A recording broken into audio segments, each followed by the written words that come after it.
The century mark has been achieved, ladies and gentlemen. Episode number 100 of your favorite NFL podcast over the last, I can't say 100 weeks because we've definitely taken time off, but over the last year and a half plus, this has hopefully become a favorite and mainstay in people's podcasting listening cycles. We can only hope and maybe delude ourselves into, but in all seriousness, ladies and gentlemen, welcome and join us here for a very special 100th episode of your favorite Sports Agents of Chaos podcast. Joining you as always to begin the proceedings, myself, Iceman Jurg, and my two compatriots of chaos here with me to do our 2024 three-round NFL mock. Yes, ladies and gentlemen, we decided to switch things behind the scenes after last week's episode went off the air, and we decided as a collective, because this is a democracy, ladies and gentlemen, we have ultimately decided that the mock needs to be episode number 100. Totally didn't have to do with any external factors such as scheduling and life and etc. like that. No. Totally not. Straight up, the mock is episode number 100. Boys, how far we've come. And joining me on this episode, as always, all 100 plus episodes, because there's the pilot episode that was never labeled. My guy on the bottom of the screen, our games master, Justin. Justin, how we doing, brother? Excited to talk mock draft, man. It's our Super Bowl right now. That's what it is. Rick, welcome back to the greatest time to be a Jets fan. It's when they're not playing games. So, well, not just for Jets fans with the context of that, Justin. This is kind of like the Super Bowl for the show, if we're being honest. The three-round mock, the third year of doing this is kind of like the fun time for the three of us to be able to do the pod. And it's going to be, I think, another good one. Maybe some might say the best mock draft we do yet, but we'll see on that, of course. Speaking of which, at the top of the screen, as we learned last week via the Wheel of Chaos, completely destroying the gimmick of this going forward, he is back into his Jets fandom, ladies and gentlemen, and he is wearing a sleek and beautiful black Aaron Rodgers jersey. The Podfather himself, Podfather Rick. Rick, how we doing? This is what Justin wanted. I mean, this is to even at the bet, and luckily it got here nice and early for us to be able to do this on our mock draft. So I'm thrilled. Yeah, I mean, for the guy who's been here the least of the three of us when it comes to the 100 episodes. Obviously, my life's a little more chaotic, I think, than the rest of us. But it's good, and I promise I will not pick Tanner McKee at any point during this mock draft. Scout's honor. It would literally be impossible. Well, you never know. Yeah, knowing you somehow, somewhere. But as Rick alluded to there, ladies and gentlemen, fun picks are for sure to be in store on this one as we go through 3 rounds. Yes, we don't just do the first round. We might actually do like another first round mock here in a couple weeks' time, depending on the content for the draft, because the draft is still a month plus away. So these picks are, as we're making them, of the date April 7th, 2024, and the situation of things as they are, the draft order as it is. So if it switches literally halfway through this podcast episode somehow with someone making a trade, it's not our fault. Wait till after we do our content to do stuff, NFL, please. But we are going to be making these 100 picks as for coming in third in the pick challenge this past year. I have the least amount of total selections between the three of us, which kind of means I have to do the least amount of work, which is very nice to say at the very least. But in all seriousness, it's relatively divided between the three of us. We tend to do a pretty good job at dividing that up. Shout out to our statisticians crew for doing that. And now we are here to enjoy it. And unlike the previous years, fun football chaos is always going to be the tagline of the show, guys. But I think it's all just going to be wrapped up into this one thing because we got a long mock to look forward to. So we're just going to be going straight into things when it comes to doing the mock draft with a little bit of a difference from the previous years because, guys, PFF, we have decided to end our 2-year agreement of doing mock drafts with them. In all seriousness, we found another site thanks to Justin himself. And boom, there it is. Justin, you're the one that put us onto this. So why don't you give a shout out real quick to the site that we're using here before we get going? NFL Mock Draft Database Simulator. It is a site that I found literally this morning. So, it's going to be fun to use. Yep, and as Rick commented, the Podfather, a massive fan of the website itself. Listen, I mean, I'm all about streamlining things and making them look a little bit neater and cleaner. We're on episode 100, so episode 200 we'll be doing holographic picks instead. We're moving up into the technological world here, so. That'd be amazing. That'd be amazing timing if somehow 200 was also a mock draft. I don't know if that's how it'll end up being, but maybe. Close. We'll see. Might be slightly there, slightly off. Who knows? But, ladies and gentlemen, like I said, we're not going to waste any time getting into this. We're going to go straight into the mock. We know there's a transaction that has happened recently, but we will talk about that over the proceedings here of this officially the 2024 or the Sports Agents of Chaos 2024 3-round NFL mock draft here for episode number 100. First episode in triple digits, third mock draft we've done here on the pod. The three of us, 3 is the lucky number on this program, ladies and gentlemen. So, with that being said, let's get the proceedings going. We do have a Excel doc here in the background to help us keep track of our picks and who has what pick. And beginning the proceedings off, the first ever mock we did, Justin had the first overall pick.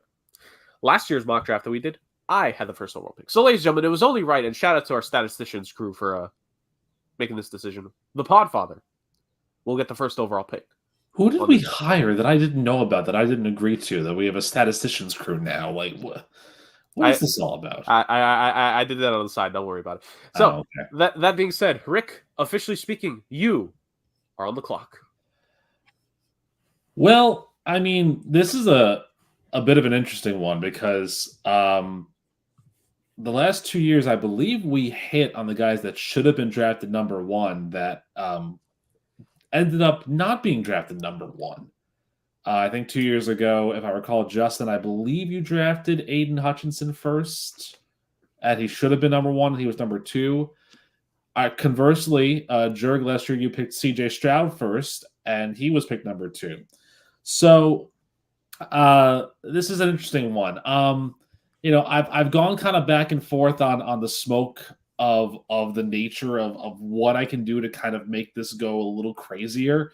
But at the end of the day, I mean, the Chicago Bears have the number 1 overall pick. They traded Justin Fields. They've got a lot of weapons on their offensive side, but they need somebody to be the general behind the line of scrimmage. And he's the number 1 rated prospect in this draft. He might not turn out to be the number 1 quarterback, but he's a guy that apparently is a can't-miss guy. So as the number 1 selection, Chicago Bears will take Caleb Williams, the quarterback of Southern California. Last year, 3,647 yards passing, 30 touchdowns a year after winning the Heisman Trophy with a great year he had back in 2022. He's very natural when it comes to accuracy on the field and a really impressive player. I think, the problem was last year. Look, last year USC had a down year. They were very inconsistent. And so you're going into this system and going into this division where Green Bay was as good as they were. Detroit obviously was a step away from going to the NFC Championship game. And Minnesota, while they're rebuilding, they could still find some pieces here or there. So we'll see. But this is the pick. I mean, like I said, I thought about doing some smoky things here, but this is the selection. This is the one that makes the most sense. And this is the one that we've been talking about for a while. So in this new era as the Pick Challenge champion, why try and be my old self? Just go with what makes the most sense. And so Caleb Williams goes to Chicago at number 1. Well, look at that. Simple and to the point with the selection. And you got out just in time before they get a Southern California quarterback there, Rick. So honestly, perfect timing for you leaving the Bears and returning to the Jets.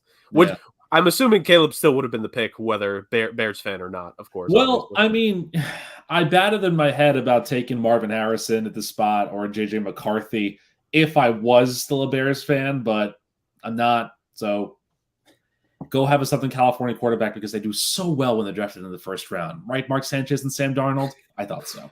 And maybe Caleb Williams will break that trend again. This, like you mentioned it, Rick, in your dialogue going into it, but this is the top quarterback on the board. This has been the guy projected to go first overall in this draft for a couple of years now. So Caleb Williams, you will be the number 1 overall pick, and you're going into a relatively solid situation. I think it's better than what Justin Fields walked into. So you have that. And of course, Rick will be on the clock.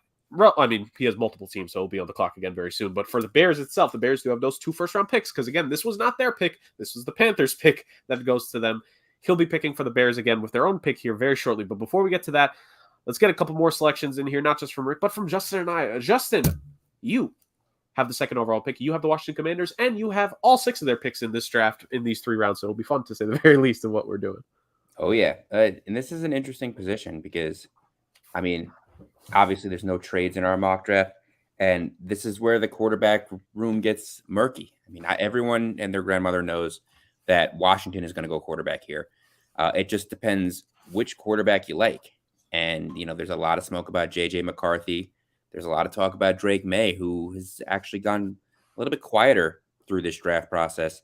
But the one that I think they're going to go with is the athletic freak out of LSU, and that is Jaden Daniels. I do think that he's going to fit what they want to do best. He had a great year last year. His completion percentage was up. His yards were up. His yards per attempt were up. He threw 40 touchdowns and 4 interceptions. His passer rating was 143.7. I mean, he had a great year for LSU last year, and I think that he's going to kind of fit the system that they're going to try and run in Washington. So to me, that's the best fit for them, and that's the best guy that's left on the board in terms of playmaking ability at that position. Right. And there's always talk of, the draft starts at, it's the slogan of every year for the draft. The draft starts at insert number of pick right here because, it goes from there. And I think with the fact that Caleb Williams is comfortably the first overall pick in everyone's mind, like you say, Justin, it's going to come down to which quarterback is Washington going to go on here. And I'm kind of, if I had to pick in this spot rather than you, I think I probably would have gone the same way because I just think that Jaden Daniels is going to be the guy that Washington more wants to build things around compared to a Drake May, ultimately with how they want to do things. And maybe just from like you mentioned, that playmaking athletic ability perspective with how Washington's roster is looking, if you had to pick one of these quarterbacks to maybe be able to overcome that a bit better in year one compared to the other, I think most people probably would lean towards Daniels there. Yeah, I mean, look, there's been a lot of conversation about all this, and Jaden Daniels has been that guy that's risen through the ranks lately. I mean, Drake May was the constant number 2 for many, many weeks, but Jaden Daniels has just outperformed him this season and really continued that during pro days and during, sessions, high sessions and everything. So, but you guys are both right.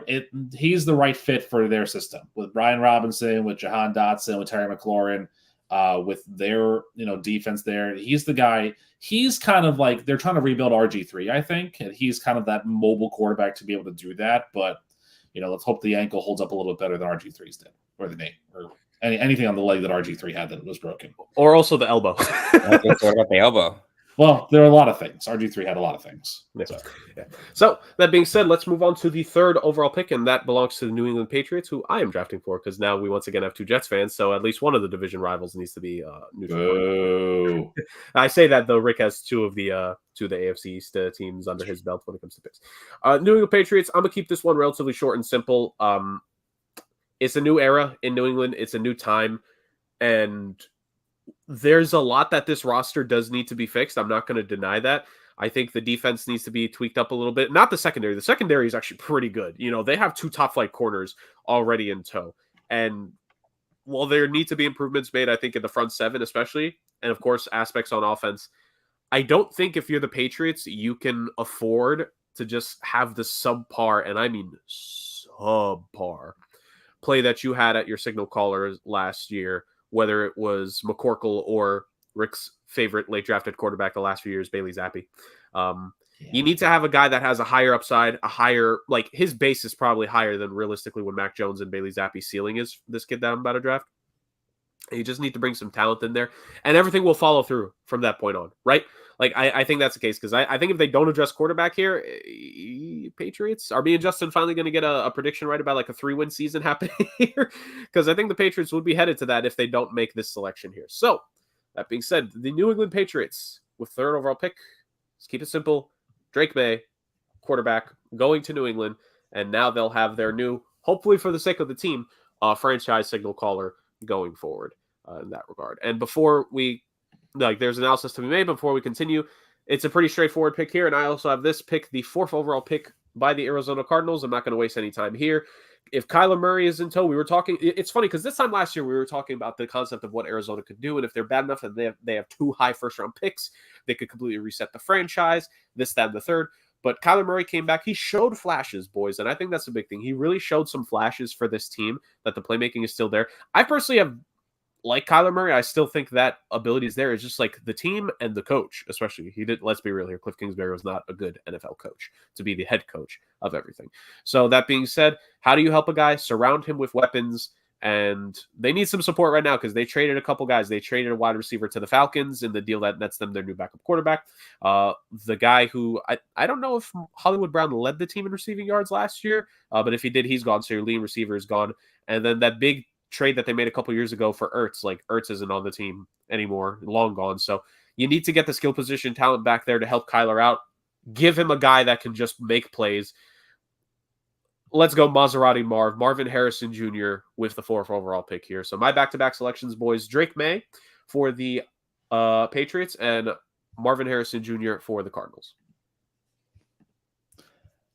All right. Yeah, can't hate either one of them, honestly.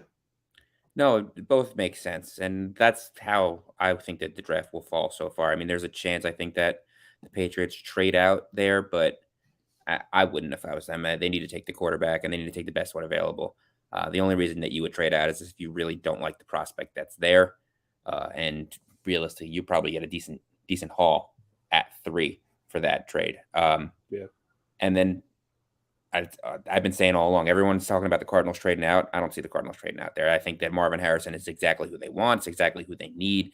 And there's no other way that they're going to get him unless they stay at 4. And that's what brings us to pick number 5 here. And there's a lot of different directions that you can go with the Chargers. Like I said, I think that this is a trade that's going to be highly valuable at this point, especially because of who's left on the board. I know that there's going to be a lot of people that are favoring guys like Michael Penix and J.J. McCarthy at this spot. I do think that the Chargers trade down, but since we have our no trade mock, I am going to pick what I think is the biggest need for them, and that is going to be wide receiver. I did really, really love Quentin Johnston coming out last year. He didn't pan out as well as I thought he would in his rookie year. I do think he's got a chance to come on early in his second year, but I'm going to go with Malik Neighbors here, who I think is the second best receiver in this class. Just a monster year last year. He's exactly what they need. He's big, he's tall, he's fast, and he can catch the ball, and he could really play with pretty much anyone in my mind. So that's what the best fit is here, and I think that's what exactly what Harbaugh needs there for Justin Herbert. Yeah, I mean, those two, Harrison and Neighbors, are clearly 1 and 2 when it comes to wide receiver in this class. Marvin Harrison being talked about as a top 5 pick, his dad was 19th in the year that he was drafted. So that just shows you how more highly they think of him. And like you said, Justin, Neighbors had an incredible year with Jaden Daniels, Heisman quarterback. So, and we talked about it when we talked about Jim Harbaugh, that Quentin Johnston, yes, he had a rough year last year. They brought in the brand new wide receiver coach, who I think is going to be a lot more of a help for him. And again, it just gives the Chargers weapons. They lost Mike Williams to our Jets, so why not try and restock there? So I like that for Jets. Our Jets. Our Jets. See the hat? Our Jets. People forget also, Quentin Johnston had some issues with drops last year. He started to come on towards the end of last year. Yeah. He wasn't lighting up the world, but, he had a couple touchdowns towards the end of the year. He had a couple 50, 60, 100-yard games. Like, there was some production. So yeah. And now there's nobody in front of him except for maybe if they draft Neighbors. But even still, that's 2 receivers that they're going to have on the field. I really expect him to have a much better year this year. I agree with that. So here's the thing. This is kind of where these 2 picks, the Chargers and the Giants, I don't know if either team's making this selection, obviously. We don't do draft, no trades, but somebody is trading up here to get J.J. McCarthy, I think. But I think it's the Giants. You know what?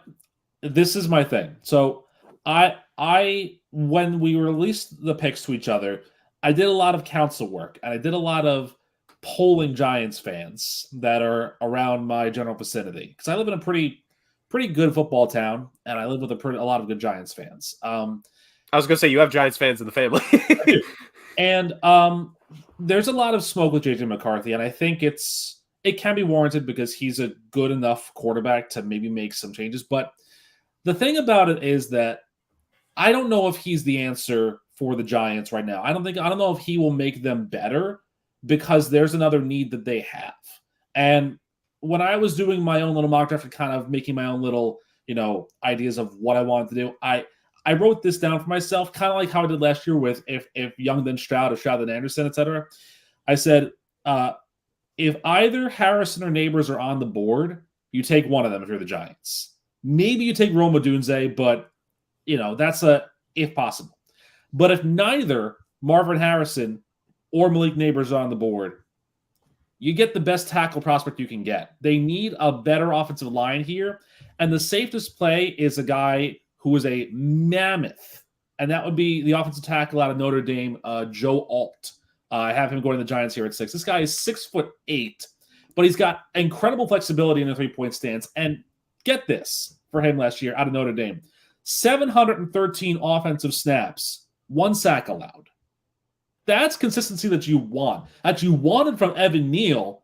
But I don't know why you chose him, because Alabama first-round picks never do well, obviously. But if you pair Joe Alt with Andrew Thomas, your tackles are set.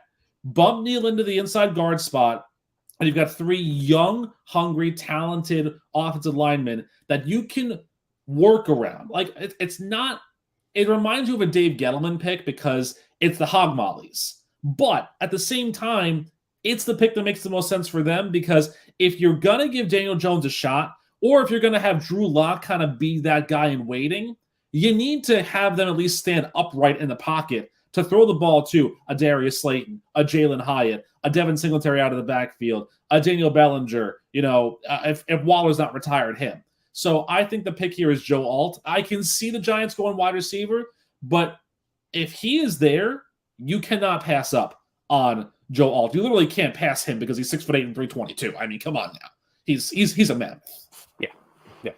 Like you guys have said with some of these last couple selections, it's going to be interesting. I think even starting from the Patriots at 3, like what trading up will we see from teams wanting to go up, wanting to get their signal callers if they think this is the draft to get that definitive signal caller of the future. I think you guys make great points with the Giants pick here.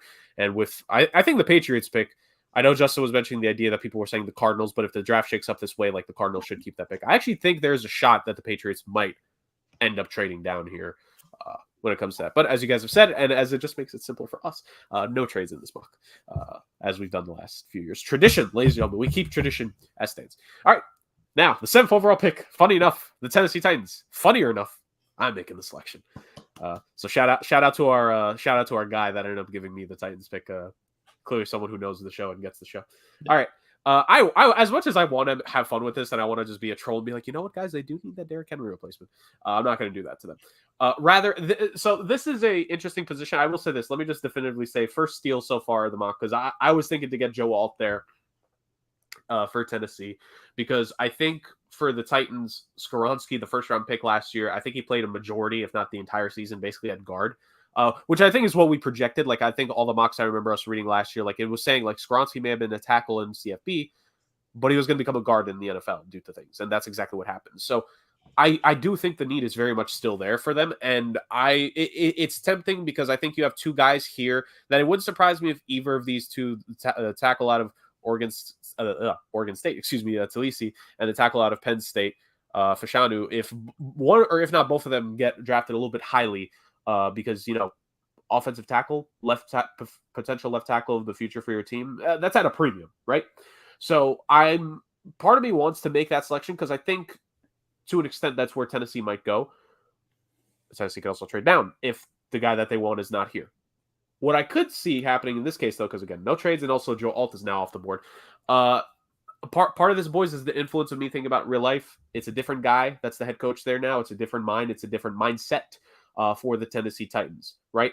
And you still have some offensive skill position that needs to be settled there. And I think in that case, you need to consider that. At the same time, there's the defensive side of things. So this might be, I don't know if this would be considered a, where is he? I don't know if this might be considered a reach of such. But I think the Tennessee Titans, between both ways, it's an offensive guy, but with Rand Carthen being the GM, he might see the need on defense. I'm going back and forth here as I'm making the selection because Tennessee is a team that it's not going to take one selection to fix the issues on that squad, right? So, with that being said, I'm actually going to swerve us, and I'm going to go with Brock Bowers, the tight end out of Georgia, with the 7th overall pick, because I think if the Titans are going to be in a situation where they maybe want to upgrade from Levis, but they just can't do it in this draft, why not give Will Levis the best chance possible at proving himself, or even give your next quarterback after him a shot and give him a weapon such as Brock Bowers, explosive tight end, very strong player, blocks well, receives well, everything. Brock Bowers is the definitive number 1. And you see the difference from what I selected there between Brock Bowers and who was number 2. I don't think there's a steeper drop off between the number 1 guy at his position and then whoever is number 2 than at the tight end spot from Bowers to the next guys in Sanders and Stover, which all due respect probably will be, solid tight ends, but not first round caliber tight ends. Brock Bowers is the definitive only first round caliber tight end in this draft. And I see, like I was saying, I was going back and forth there because I could see Tennessee maybe addressing the defense, but I could also see them going at the skill position and say, you know what, let's give Will Levis a little bit of support here. You have a young running back room that needs their shot. You have a wide receiving group that they just made recent additions to the last 2 years with veterans. Let's get some youth there in the tight end spot. Let's see if Will Levis and Brian Callahan, new head coach, that's the thing, boys. Let's see what they could do with Brock Bowers. I mean, this is a big hit for them too, because going into this season, their leading tight end from last year was Chigo Gankwo, who only caught 49 passes for under 500 yards. So it does give Will Levis that other option. I think it's a good pick. I mean, I think it's high for a tight end. I know a lot of teams covet Brock Bowers because he's versatile at that position. I know I've seen a lot of drafts that have seen him go into the Jets at 10. So I mean, as a new Jets fan, I can't really speak to that. But Justin, I know you had more of a reaction to it, so I don't know if you. I'm just surprised he went so early. I don't see. I had a discussion about this morning with one of my buddies. I don't love Brock Bowers at 10. I mean, it's not that I don't think that he's going to be a great player in the NFL. It's just for a tight end to go that early to a team that has needs. Like, it's just not, it's such a luxury pick. Like, what team is winning because they have a tight end? I mean, you can make the argument that maybe it's the Chiefs because of Kelsey, but like realistically, it's probably Mahomes and that defense that was excellent last year. I mean, if a tight end goes down, it's not ruining your season. If a tackle goes down, you end up with a quarterback with a torn Achilles after 4 plays, So there's a lot of different things that I would probably do before I would go after a guy like Brock Bowers, but that doesn't make it a bad pick. I mean, let's face it, he could really, really affect that offense in a positive way this year. And if he does end up on the Titans, I can't say it's a bad pick as of yet. Yeah. Like I said, it's a need position for them. He's a good blocker too. So whoever they have as that's where it'll help. Yeah, whoever they have as their running back will definitely benefit from having Bowers there in a tight end set to block for a couple of yards up the middle here or there. So I think that's positive for them too. Yeah. I have the next 2, I believe, thanks to our stat guru, Stat Boy. I have the 8th pick with Atlanta and the 9th pick with Chicago. Now, I kind of went back and forth with the 8th pick, much like Jurg did. There is obviously the top prospect remaining is Roma Dunze, but I don't think the Falcons need him as a wide receiver. They have Drake London, and they added a few other pieces to their wide receiver room with Rondale Moore there and Darnell Mooney. So I don't think they go there. I think where they're going to go is I think they're going to go in the secondary. I think they're going to go for a cornerback here. Now, there's a lot of talk about Cooper DeJean from Iowa rising up really high, but the problem is that it's a very small sample size, and even if you look into that sample size a little bit more, he's still, not a great press cover, corner. So I don't think he's the guy here. I think this is a bit of a swing for them, but I like that he's here, and I like that this is the selection because I actually was happy to have this one in my mock. I'm taking Quinion Mitchell from Toledo at number 8 for the Falcons. Look, he's definitely a guy who's a lower tier guy. When you think corners, you don't think about the MAC. You don't think about a guy playing Ball State or Eastern Michigan every year, in division play. But this guy has a really good way of forcing incompletions that could make him Sauce Gardner light in Atlanta, because when Sauce is on the field for the Jets, whoever is around him, you're not throwing the ball that way because Sauce is going to defend it constantly. Mitchell has that kind of pedigree too, and I think that that's a hallmark. This is a Falcons team that has AJ Terrell and Jesse Bates along with Clark Phillips, but they need another guy. I mean, I love the Falcons going in the last year, obviously. We know that. And yeah, the quarterback was the issue, but look at it like this too. The more you can get that defense better, and especially in that division, and with Baker Mayfield being as good as he was, with the Saints probably continuing to roll. And look, Bryce Young in year 2, he's got to be better than year 1 Bryce Young, right? Because if he's not, that's going to be rough for Carolina here. So I took Quinny Mitchell there for 8. Now it gets interesting at number 9. Because the Bears, going into this draft, I would say if you're the Bears and you got a QB at 1 and a wide receiver at 9, you're golden. But then they got Keenan Allen. So do they need more depth? Because what do you have? You have Velus Jones, who you drafted a couple years ago, who becomes the number 3. You have Dante Pettis. You have Colin Johnson there. Equinemius St. Brown is a UFA, but if he's still around, he's still good. So you don't need an offensive weapon like that. But what you do need, at least for my money, is you need to shore up that defensive interior a little bit. Look, Montez Sweat was a midseason pickup, and he led the team in sacks. You've got to get more help in the interior on the defensive side here. And it's funny. Last year, I mocked a kid from this school to Chicago. They didn't do it, but this year I'm going to. I'm taking Jordan Newton from Illinois at number 9 here on the defensive interior. Does he have his issues? Yes. If he doesn't immediately win on the block, yeah, he's going to get pushed around a little bit. But 6'2", 295, he's quick. He had a really solid year last year, was the Big Ten Defensive Player of the Year, 8 sacks, 28 hurries, 7 QB hits. This is a guy who can stuff up the run, but can also shift around a little bit to be, that kind of like that secondary edge guy. I know they've got Dominique Robinson, and like I said, I know they've got Jacob Martin, but they also have a couple of D tackles they drafted last year in Javon Dexter and Zach Pickens. So they've got this ability here to kind of run a little bit more. And so I think adding Newton into this set, is a good play. I do see they have, a little bit more help, maybe necessarily in the offensive line game, but I think Newton's a guy who is a talent, and I think you don't pass on that. So, like I said, a little high for the mock draft database simulator, but I've seen him going as high as 6 or 7 in some, and so I think here's a good spot for him to fall at 9.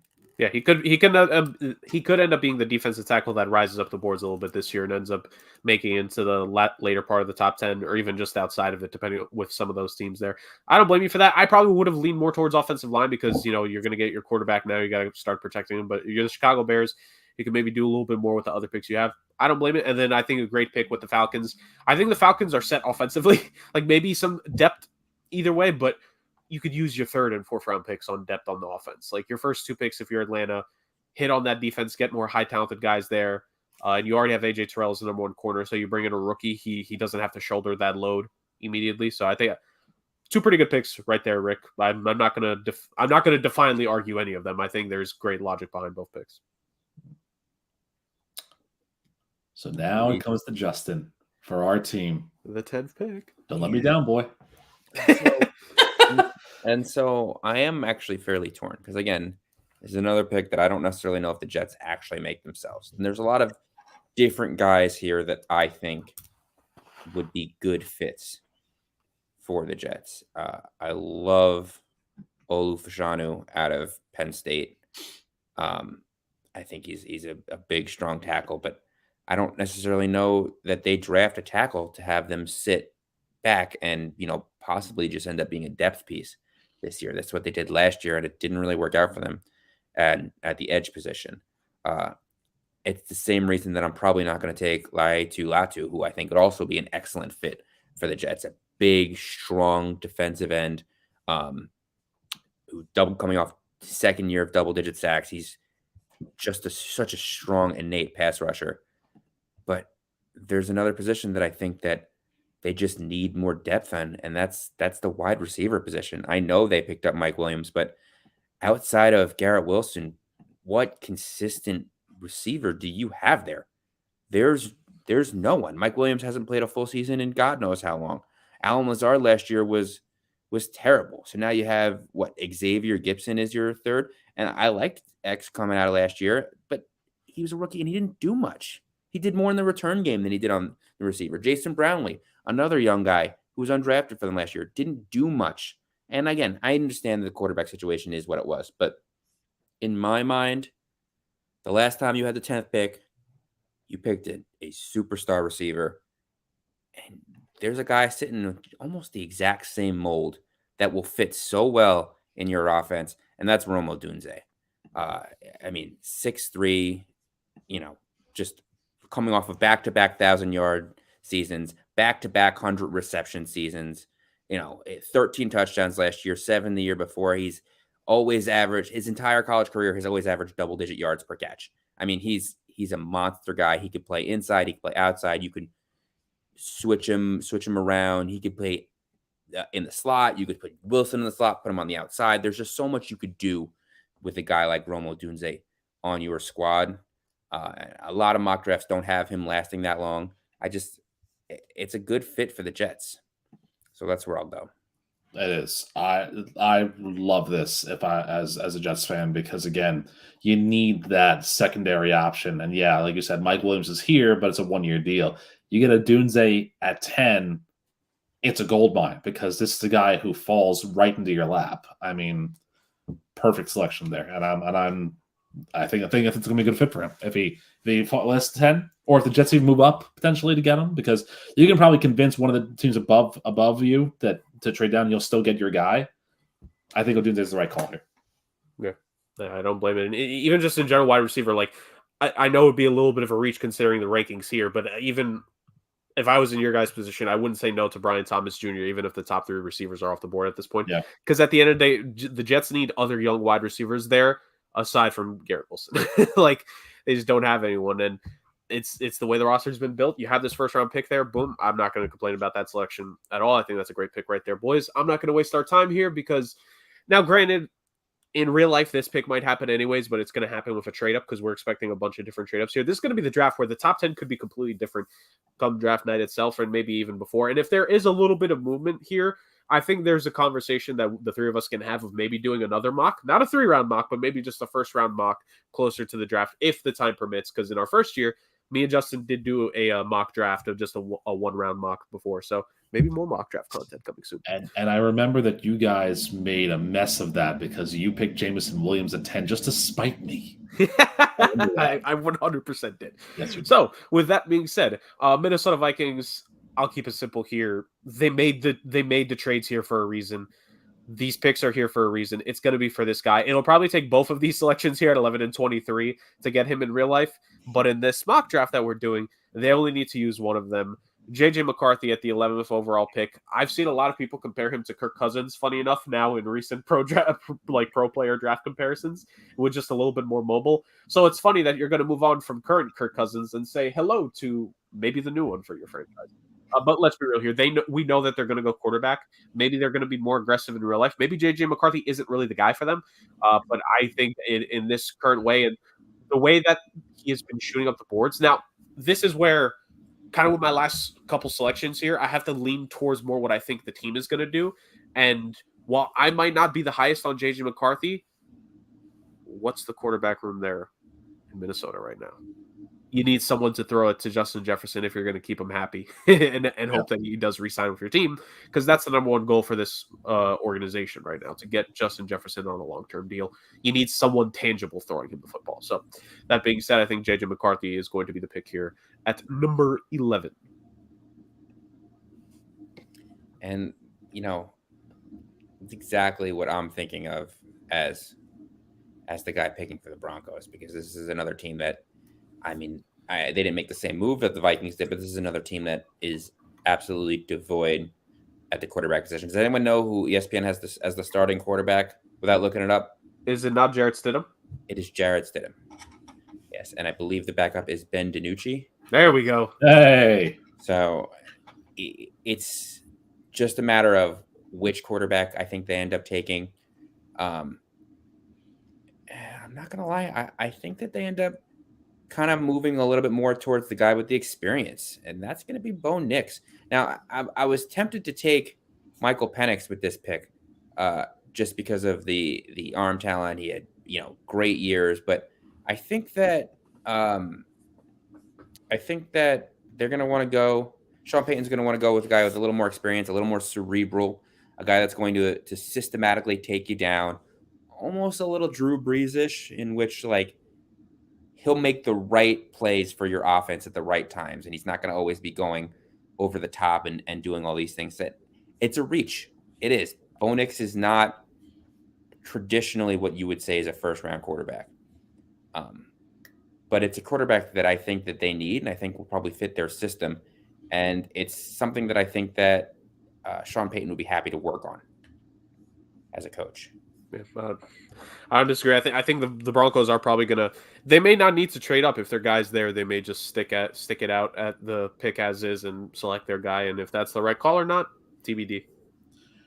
The only disclaimer I have with Bo Nix is that he's probably the oldest prospect in this draft. I mean, he's close to, I think, 24, 25, like Hendon Hooker was last year. So, this is kind of a draft and rush, whereas some guys are a draft and wait sort of thing.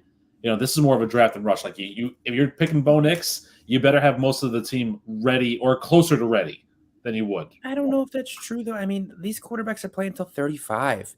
If you got him there and he's 24 and he's 25 and you're like, all right, I'm going to wait a season, let him sit. A season is not going to kill you. And realistically, a guy like Jarrett Stidham or Ben DiNucci starting, you're probably putting him in at the latest halfway in through the season. Let him get some reps, get some garbage time reps. And I mean, to me, a couple of years older, all that speaks to is he's got a little bit more maturity, a little bit more experience as a leader. I don't see. It's not like he's 30. Right. No, he's 20. No. He's 24 right now. Absolutely right. You're absolutely right about that. Yeah, I mean, the age is not something that concerns me. Okay. It's his play style. I think will fit what they are looking to do in Denver, and I think Sean Payton would be happy to have a guy like Bo Nix there. Like I said, I think that's just the one thing that I thought in my head was a potential, but if that's the only thing that's wrong with him, yeah, I don't see why he wouldn't be drafted higher. Sure. No, I think you're absolutely right about that. So now I've got Vegas. And Vegas is an interesting spot because they have a lot of different needs based upon who you're talking about here. This is another team who their quarterback room, look, yeah, they got Gardner Minshew in the offseason, but is that really going to move the needle? But do you draft a quarterback here? Do you keep that run going? This is kind of the case where if you see McCarthy and Nix go off the board, you have to resist being trigger happy. Yeah, Aiden O'Connell's maybe not the answer. Yeah, Gardner Minshew, maybe not the guy. But there are so many other needs for this team, this Las Vegas Raiders team, that you have to resist the temptation to fall into that scope of drafting a quarterback here. When I looked at last year's draft for the Raiders, they took Tyree Wilson first on the edge, which I think was a pretty good pick for them. I mean, he was a project, but I think he's going to be a better player. But the one thing they didn't draft last year, which if you look at their roster this year, they sorely need, is offensive line help. I mean, Dylan Parham is one of their top guards. They've got Colton Miller and Thayer Munford, Dalton Wagner as their tackles. But it's not, there's no depth there whatsoever. And so I think that they need something a little bit more. And actually, I'm going to go against myself here a little bit here. I was saving this guy for later, but I think that he's that can't miss of a prospect that I wouldn't be surprised if a team like Vegas swings this high up for him. And I can't believe I'm about to do this, but we're about to do this. Jackson Powers Johnson from Oregon, the center, I think goes here. I have here going here at 13. look, this is the best center prospect in this class, JPJ. 100%. When scouts went to Oregon, they went to Oregon so much for Bo Nix as much as they did for Jackson Powers Johnson. I mean, you want to talk about a guy who could fit into a mold like the best centers you've seen, like a Kevin Mawai or an Alex Mack.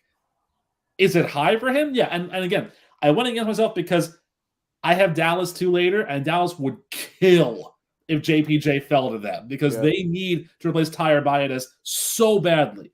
The problem is that this is a guy who I think the more you watch his tape, the more you love him. And the more you realize in Vegas, you need that veteran signal caller at a young age like that. You need that veteran guy to kind of lead the offensive line there, even though he's just coming out of college. It's a swing, but it's the right swing for Vegas to shore up that offensive line and give themselves a linchpin in the middle. So, like I said, I went for it. It's a bit of a reach because I think he could go in the 20s, but he's too good to pass up here, I think, for Vegas. Rick, I'll say this right now. If you were trying to save him for Dallas, he wouldn't have been there because I was going to take him either maybe with the Saints potentially or even with the Bengals that I have later on. Maybe Justin was probably going to take him here soon enough. Like, I don't think he would have. I don't think he would have made it to Dallas in our mock. I don't think he's making it that far either. Like, I'd be shocked if he goes anywhere past like 18, 19. Yeah, I agree. Like I said, this is one of those guys that like I said, the more you watch game film of him, the more you just are like blown away by how pro ready he is. And again, does Vegas have other needs? Absolutely. But what didn't they do last year? Draft an offensive lineman. What do they need this year? An offensive lineman. So it made the most sense, I think, at this spot.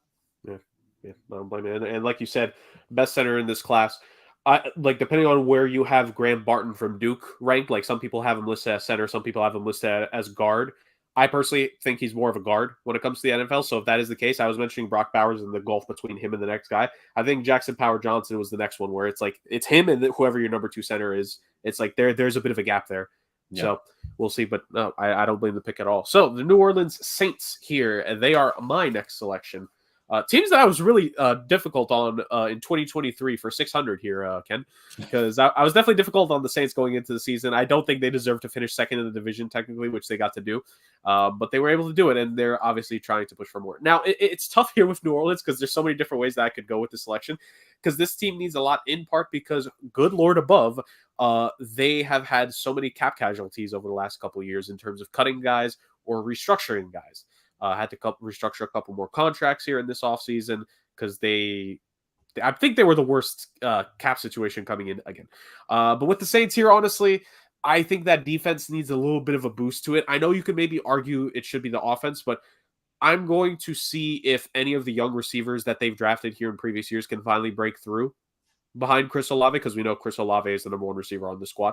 I think Jawan Johnson, if he's still there, I believe he is a solid enough tight end for them. I don't think offense is the first thing they need, especially if you get a new OC there, because it was just a time for Carmichael to get out of there. Yeah. So I'm going to go with defense here because this team needs to develop something on the defensive line. This team has been relying too much on veterans for their sack production, and they need a little bit of youth talent and just straight up upside there.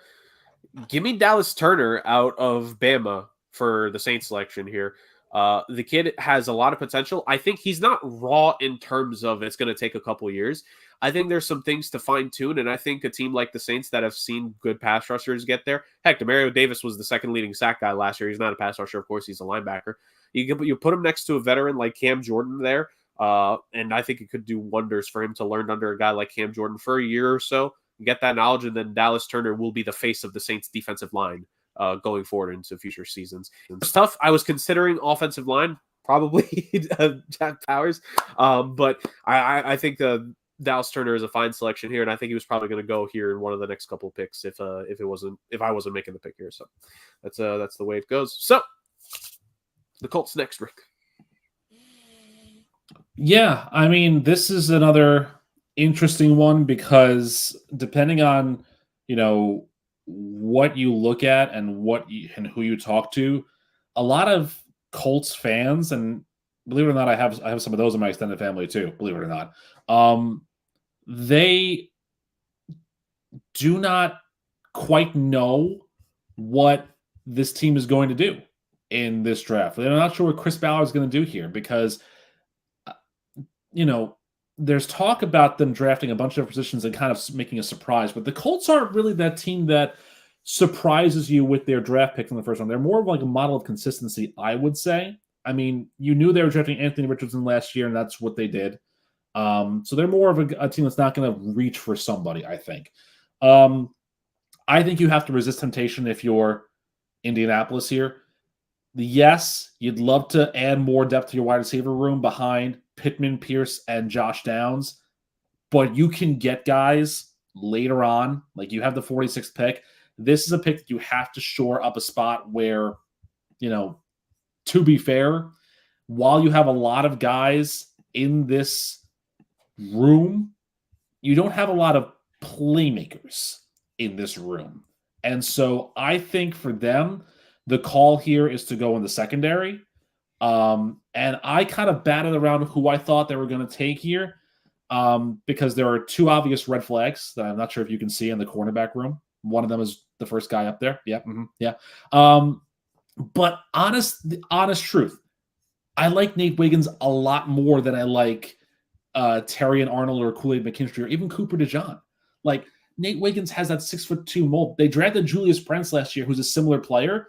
But if you put Wiggins in that corner spot and you have him with Kenny Moore and Amir Speed and Baker and Brents, you have a pretty decent secondary room because let's talk about it. The Texans got Stephon Diggs, so they've added more to their offense. The Jaguars are still a threat in this division, and I forget who the other team is. It doesn't even matter. Whoever they are, whatever. It doesn't matter. Add more secondary pieces. Figure it out. Nate Wiggins to Indianapolis at 15 here for me. Wow. And this is a team that I struggled with now too, because the Seahawks, for as well as they've done the last few seasons, there are a lot of needs for this team. And I guess in a position like this where you've had so many big name, big position players, especially quarterbacks go, because I think, what do we have? 4 quarterbacks now? 5? Yeah, I think 5 for us. 3, 4, 5. Yeah. So it pushes down a lot of talent that they could use. And fortunately for them, a guy like Laiatu Latu from UCLA is going to fall and end up being there for them. And I think that's, going to be a great pick. They could pair him up with Boye Mafe, who had a great year last year, and our old boy Leonard Williams, who's had an excellent season, excellent resurgence with the Giants and now with Seattle. So I think they could use the pass rush there. I think he'll be an excellent fit for what they're trying to do, and it's a good position to build on. Yeah, no, I don't blame you. I was actually about to ask Justin if any of our selections there maybe took a pick or two away from you of what you were thinking about. I was certainly looking at Jackson Powers Johnson at this pick. Yeah. I think that what they really, really want to do. Max Unger 2.0. Well, I wasn't even thinking that. I was thinking they really want to protect their running backs because they have 2 very good young running backs that have been taking a beating. Yeah. Because they use them heavily. And they do a lot of their play calling and offensive game planning through the run game. You want to keep Kenneth Walker healthy. You want to keep Zach Charbonnet healthy. And you want to keep Geno Smith upright. So to me, they already have Charles Cross, who's been an excellent tackle for them. The next thing they need to do is get a center and really build on that interior of the offensive line. But, he went a couple picks earlier than I expected, and they end up with a pass rusher instead. It's the Jacksonville Jaguars and the Cincinnati Bengals back-to-back. I'll be relatively quick here. When it comes to the Jaguars, they're a team that, despite the fact that 2 years ago they won the division, and last year they were close, but they had just a massive derailing in the second half to just ruin things for them. It's a talented team, but for being a talented team, kind of like what you just said here with Seattle, Justin, a few more needs than what you may have thought, going into it. I think there's a couple different ways they could go, but I think the thing for me is that I believe the offense will settle itself when it comes to Trevor Lawrence and them. Remember, they missed their starting left tackle for the first, 4 games last? Was it 4 or 6 games last season? I forget off the top of my head because of Robinson was suspension. out for 4, I believe. He was out for 4, but now he's back, and you're not going to be starting just a rookie at left tackle to begin the season like you were last time.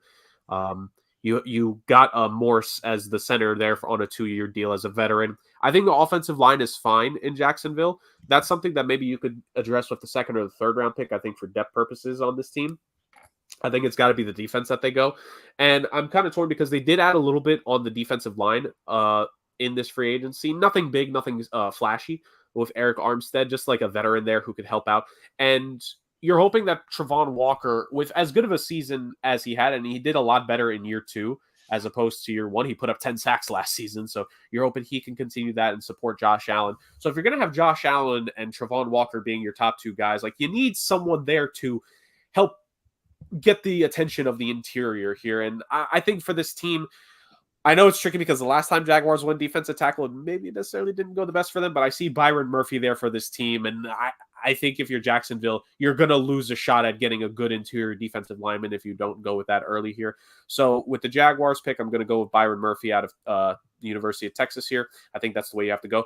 With the Cincinnati Bengals, a very similar thing here. A lot of different ways. As you can see, offensive tackle is certainly a need on this team. Wide receiver, corner. A couple different spots you could go here. I'm going to be honest, when it comes to the Bengals, I did not expect in any way, shape, or form to be able to have a decent pick of things here when it came to the offensive tackles, because you still have a couple solid players here at the top. And I mentioned both these guys earlier, and I think if you're Cincy, you just lost Jonah Williams in this past free agency cycle because you demoted, well, not really demoted him, he was still a starter, but you made him a right tackle again when he didn't want to be just the right tackle on the Bengals specifically, and because you paid Orlando Brown Jr. I don't think there's such a thing as too much attention to something. And I know Joe Burrow's injuries last year were not on the offensive line, right? It was a calf issue in was it training camp or preseason when it happened, where just like his calf ends up cramping. I think it was training camp. Training camp, yeah. And then in the season, it literally just his wrist gave out. Like that's I don't think that's necessarily on the offensive line itself. I think there's some other circumstances there that could have led to that. So it's very just these 2 tackles here, man. It's just so very tempting. But do we think, boys, T. Higgins is going to be on this team next year? Because if we don't think that, oh goodness, there's a LSU wide receiver on the board right for the taking here. If you're the Bengals, they went wide receiver over offensive lineman before, and dang it, they're going to do that again. I think they're going to go with Brian Thomas Jr. At the 18th overall pick. I don't think T. Higgins is long for the future of this team, and if you're going to need to supplement that and get the next guy in, let's get that next guy in. He's going to work with Jamar Chase and Joe Burrow for a year where the expectations may not be high because T. Higgins wanted to be traded, so he may not even be on the roster come the start of 2024. So in that case, you need a new number 2 wide receiver there. Boom, you have your guy there, and he's an LSU guy. He's gonna fit right at home with the quarterback and wide receiver there, man. Let's not forget they're also on the verge of losing Tyler Boyd. Mm-hmm. Yep, he's been around for a little bit. Yeah. Solid. Solid, definitely high, I think, but definitely a solid guy. Again, we're looking at different ways that we're looking at how these picks are being made. I have the Rams at 19, and this is an interesting one because depending on who you talk to, everybody has the same answer. Replace Aaron Donald in the first round. Replace him. But the question is, who do you replace him with? I think if Laiatu Latu falls here, I think he's the answer. But he's gone.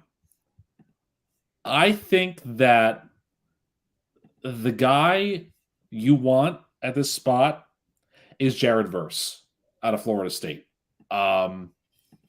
This guy is just... He's got all the tools to be the next great defensive lineman in LA. And the thing is, too, if you look at the roster for the Rams, the defensive linemen are just listed as 5 guys. They have 2 nose tackles and 3 edges. They have no depth whatsoever. Now, I also heard a lot they were talking about cornerback, but they just picked up Tre'Davious White from Buffalo. So they don't need a corner as badly as they need, I think, a replacement for Aaron Donald here. And if Jared Verse is going to fall here to 19, this is a guy who is going to eat up the NFC West. 11 sacks last year, 36 quarterback hurries. This is a guy who, has such great strength. I mean, look, it's a great story too. The guy had his first year cut short, went to Albany, was an FCS All-American, and then moves to Florida State and just continues to destroy offensive linemen. This is a guy who's made for LA. So Jared Verse, book it. Solid pick. And it pretty much solidifies what I'm going to do here for the Steelers. And I think that one of the major issues that they had this past season was pass protection. And what they're going to need is they're going to need a true left tackle to protect the blind side of their new quarterbacks, plural. I thought about taking a quarterback here because Penix is still on the board. But let's face it. I mean, what's the point of taking Penix if you're going to have a dismal offensive line? You already have two guys that could possibly be your future there. And it's just a matter now of who are you going to take? And I know I said I was absolutely in love with Olufashanu out of Penn State, but it's hard to go against Fuaga out of Oregon State. I'm sorry, and I think that's the direction I'm going to go. He's long, he's tall, he's got excellent footwork. I think he's going to be exactly what they are looking for in Pittsburgh, especially because of how he succeeds in the run game, which is something they struggled with last year. Obviously, you want to get your young running backs going. Who am I thinking of, guys? Najee Harris for Pittsburgh? Yeah, Najee Harris. I don't know what happens with me with names when I get on screen, but Najee Harris had a disappointing year last year, and they expect him to get going. I think he's in a contract year as well, so he's going to want to get going for himself. And there's just a lot of reasons why this is a good fit for them.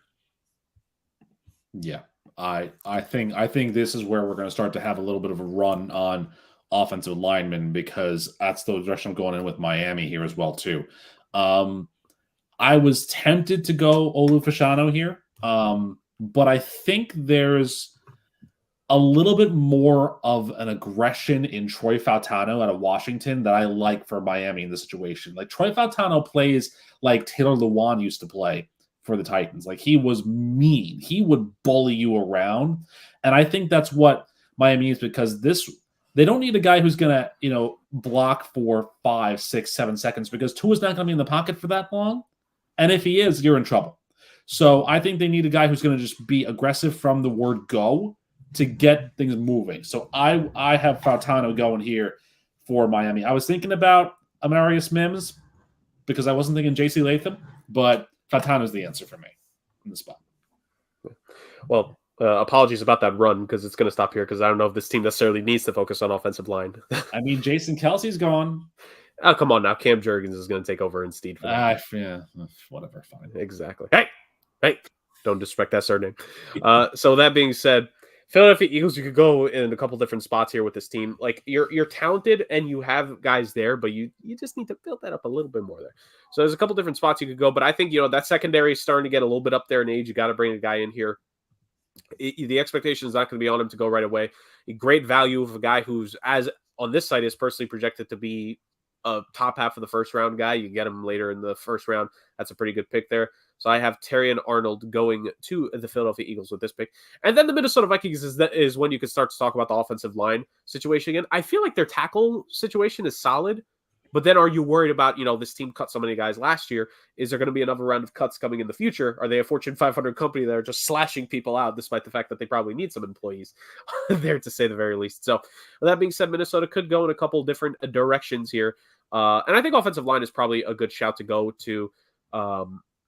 Man, it's very tempting to go here and to just get that offensive lineman that's going to help out this team going forward. Or Or do you look at the interior side of things when it comes to your team?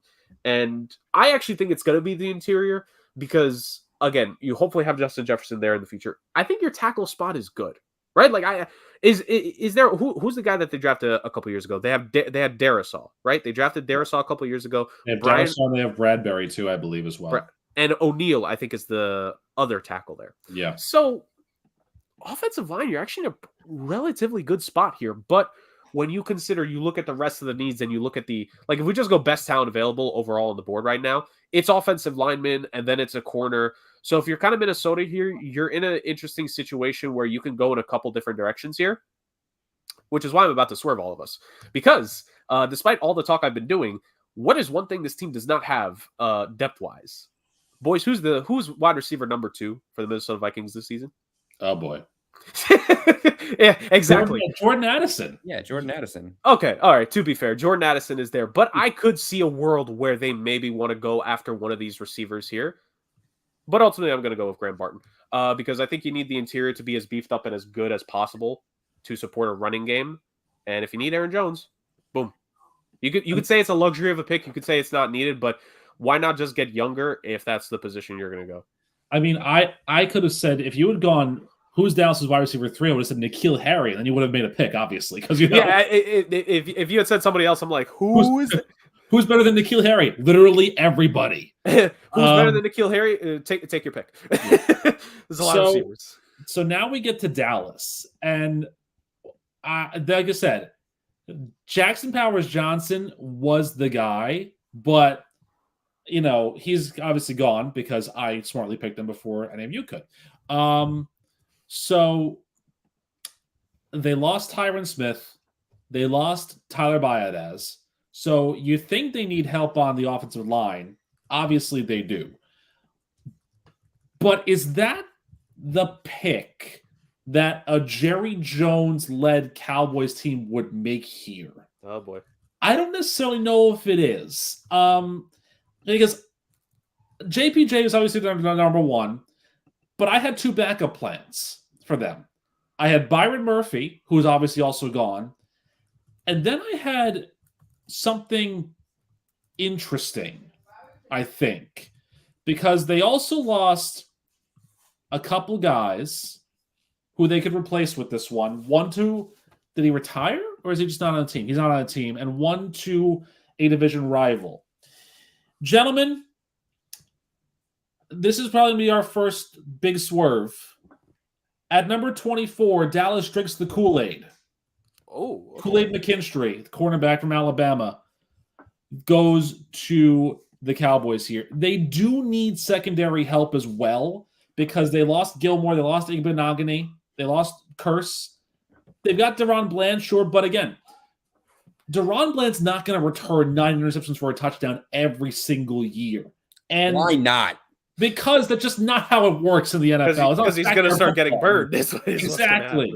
And this is a guy who was a top 4 pick very early and a guy who I think really will fit that mold. I would have had Graham Barton go in here because the Dallas-to-Duke connection would have just been phenomenal.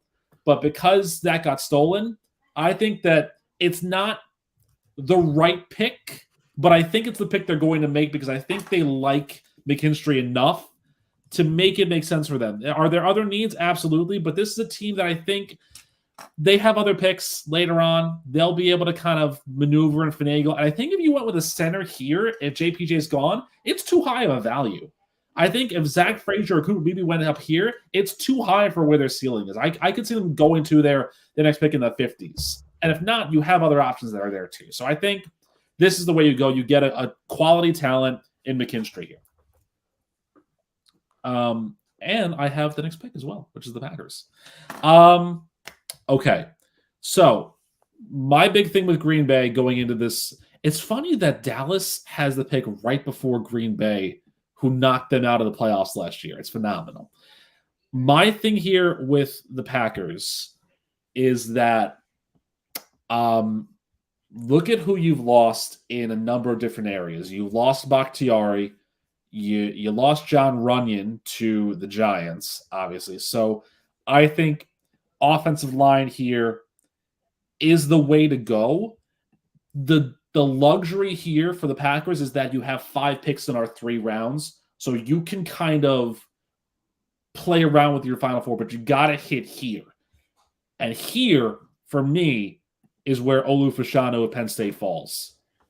Jordan Love needs help to block for him. Again, you lost Runyon. Your tackles are Zach Tom and Rasheed Walker and Caleb Jones. None of those guys really sparks power to me.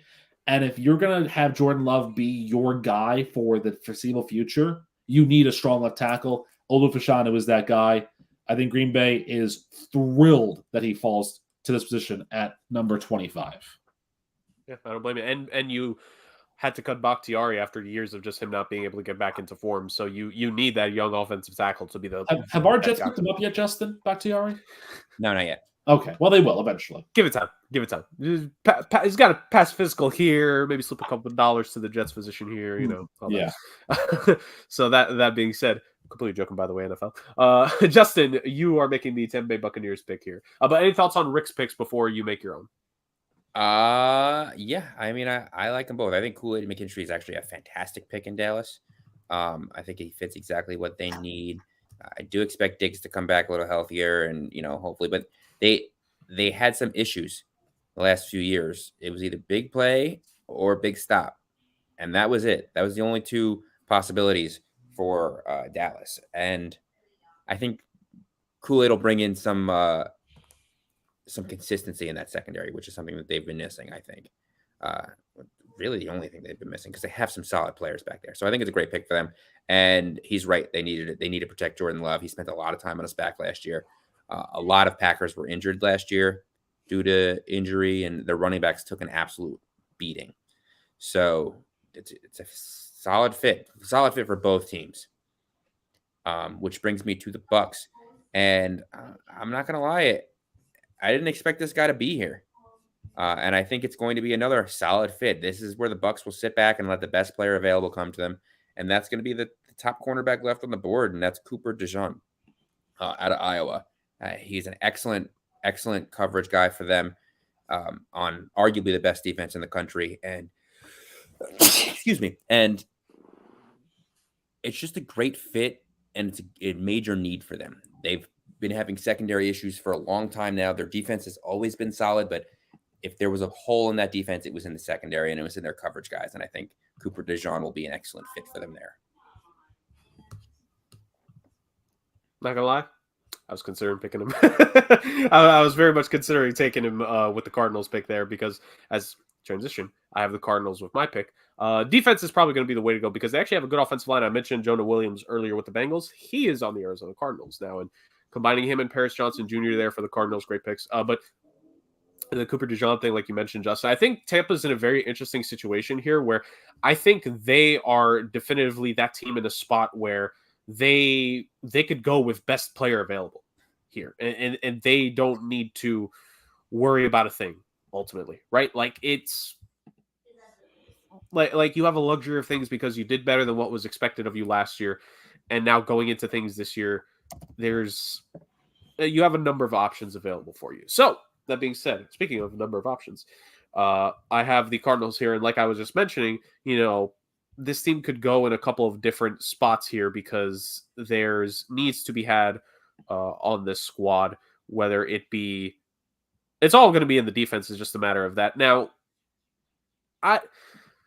this is a tough one, because this is the machination of where do I think they'll go here, between what I think I would do if I have the pick solely, or what I think the Cardinals could do. The Cardinals, guys, if there's one thing the Cardinals like to do with some of these first round picks, some with their high first round picks, they'd like to take a guy that is a little bit of a unicorn, to say the very least, a little bit of a project that they have to work on. But if they can mold him, he could be good.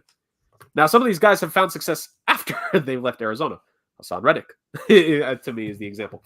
But I think they're going to take a chance on a guy here who the stats don't jump out to you for what he did, but I think they're going to take the metrics of this kid, and I think they're going to make him a key part to the front seven going forward. And it's on my screen right now for a reason, but it's going to be Damian Robinson out of Penn State. I think that's just the way you go. I think if you're the Arizona Cardinals, you have the second first round pick here. Because to me, the way I look at it is, like, obviously you want to hit with all your picks, But when you have a second first-round pick, you have a little bit of carte blanche, especially if it's not your pick. Not necessarily to play around with it in terms of not taking it seriously, but to maybe use it on more potential. And if Marvin Harrison Jr. is the locked-in bona fide fourth overall pick, you can use your later first-round pick to take a guy that maybe needs a little bit of fine-tuning for his career to really get it going. And I think if you're the Cardinals, look, that defense needs anything in it, whether it be high floor, low ceiling, or even the high upside that Robinson could potentially give them from Penn State. So I think that they're going to lean more towards that way. That's why I said if Cooper DeJean was there, I think I would have gone with him because I think secondary to me is where I would have gone. But I think there is a little bit of a disconnect to take that secondary guy right now when you have an early second round pick available coming up. So for those of us who are watching who are saying, who did Jurg just take? It's Chop Robinson because, in this database, he's not Chop, but in others, he is Chop. So there you go. So now we're at Buffalo. They need a wide receiver. This is the end-all, be-all for them because no Stephon Diggs, no Gabe Davis.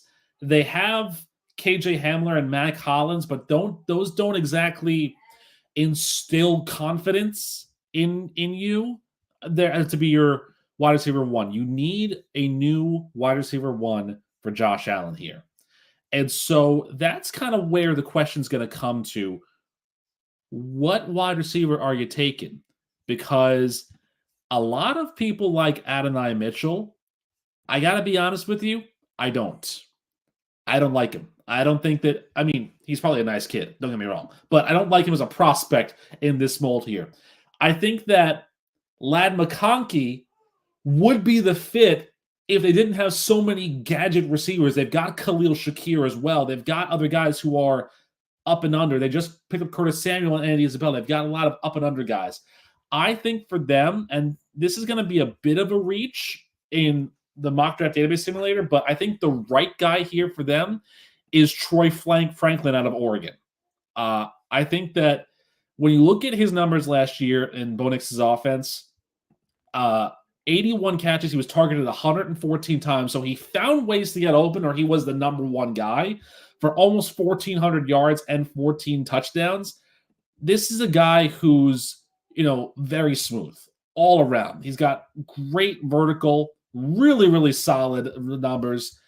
He'll find ways to work through everything. I think that he's the type of guy who, as long as he's around, because he's a guy you can cover. A lot of teams will cover a receiver like Troy Franklin. But if he's around here for Buffalo, I think no question in my mind, he's the guy for them to kind of rebuild. And I think Josh Allen will be very happy that you gave him a good wide receiver here at 28. I think you will be. And by the way, I'm looking at this now, and I am done for quite a bit of time, so I get to sit back and relax. Like I did 2 years ago. I get to sit back and chill while the rest of y'all make the next 10 picks or so. So I'm going to enjoy this.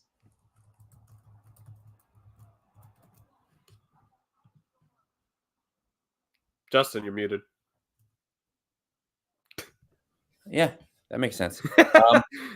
So that puts me on the clock for the Lions. And the Lions were shockingly a very complete team last year. There was a very few needs that I think that they didn't really address and address well in their previous drafts. But one thing that I think that they struggled in was pass coverage. And I think that they could use some safety help there. And I'm going to use this pick to take what I think is the best safety in the draft, and Tyler Nubin out of Minnesota. Kid's a ball hawk. He's a 2-year starter, 3-year starter. He's been excellent for them for a number of years now. And as like I keep repeating with every team I take, he fits a need and he fits them so well. It's something that I think that the depth there, and listen, even if he ends up starting, he could really make an impact in that secondary on day one. So it's something that can make the Lions, who were already pretty good last year, even better. I don't blame you at all. Speaking of a relatively complete team here that, if to an extent nitpicking when it comes to needs, Baltimore Ravens, AFC Championship game last year, first seed in the AFC last year, falling just short of things when it comes to facing the Chiefs in that AFC Championship game. But they got, to an extent, they got over a hump. They made it to the AFC title game. Now it's about then getting over the next hump, which is winning that AFC title game. And most likely speaking, whoever that contender will be, you'll probably be facing the Chiefs in that AFC title game if recent history has shown. So, what for the Baltimore Ravens do you need? Now, while the answer is probably going to be a way to figure out how to break your wide receivers off their routes, I don't know if necessarily it's in a position right now for them to draft receiver in the first round. You could argue it. I'm not going to necessarily disagree with the argument, but I think there is a way that you could turn it to where you can focus on receiver maybe with your second round pick if you're Baltimore, and you need to look at other aspects of your team in terms of just improving, building up depth, et cetera, et cetera, et cetera. And I think one thing with the Baltimore Ravens that they could work on, aside from making sure the team is as healthy as possible, is just a little bit of fixing up on the right side of the line. Like Ronnie Stanley, amazing franchise left tackle, no questions. Tyler Linderbaum, center from a couple of years ago. You want to talk about a guy that we drafted the power out of Oregon earlier, like maybe like him, Linderbaum, like some of these really good center prospects coming out the last couple of years as first round picks, I think are two great examples. It's that right side of the line that needs a little bit of work onto it because, again, the left side is settled. So you could go interior here, and it's very tempting to go interior when it comes to that. But, hey, man, there's some really good players still available here in terms of tackle, and I think that's the way you got to go. I think best player available per the rankings left. You have best player available. It's going to be J.C. Latham.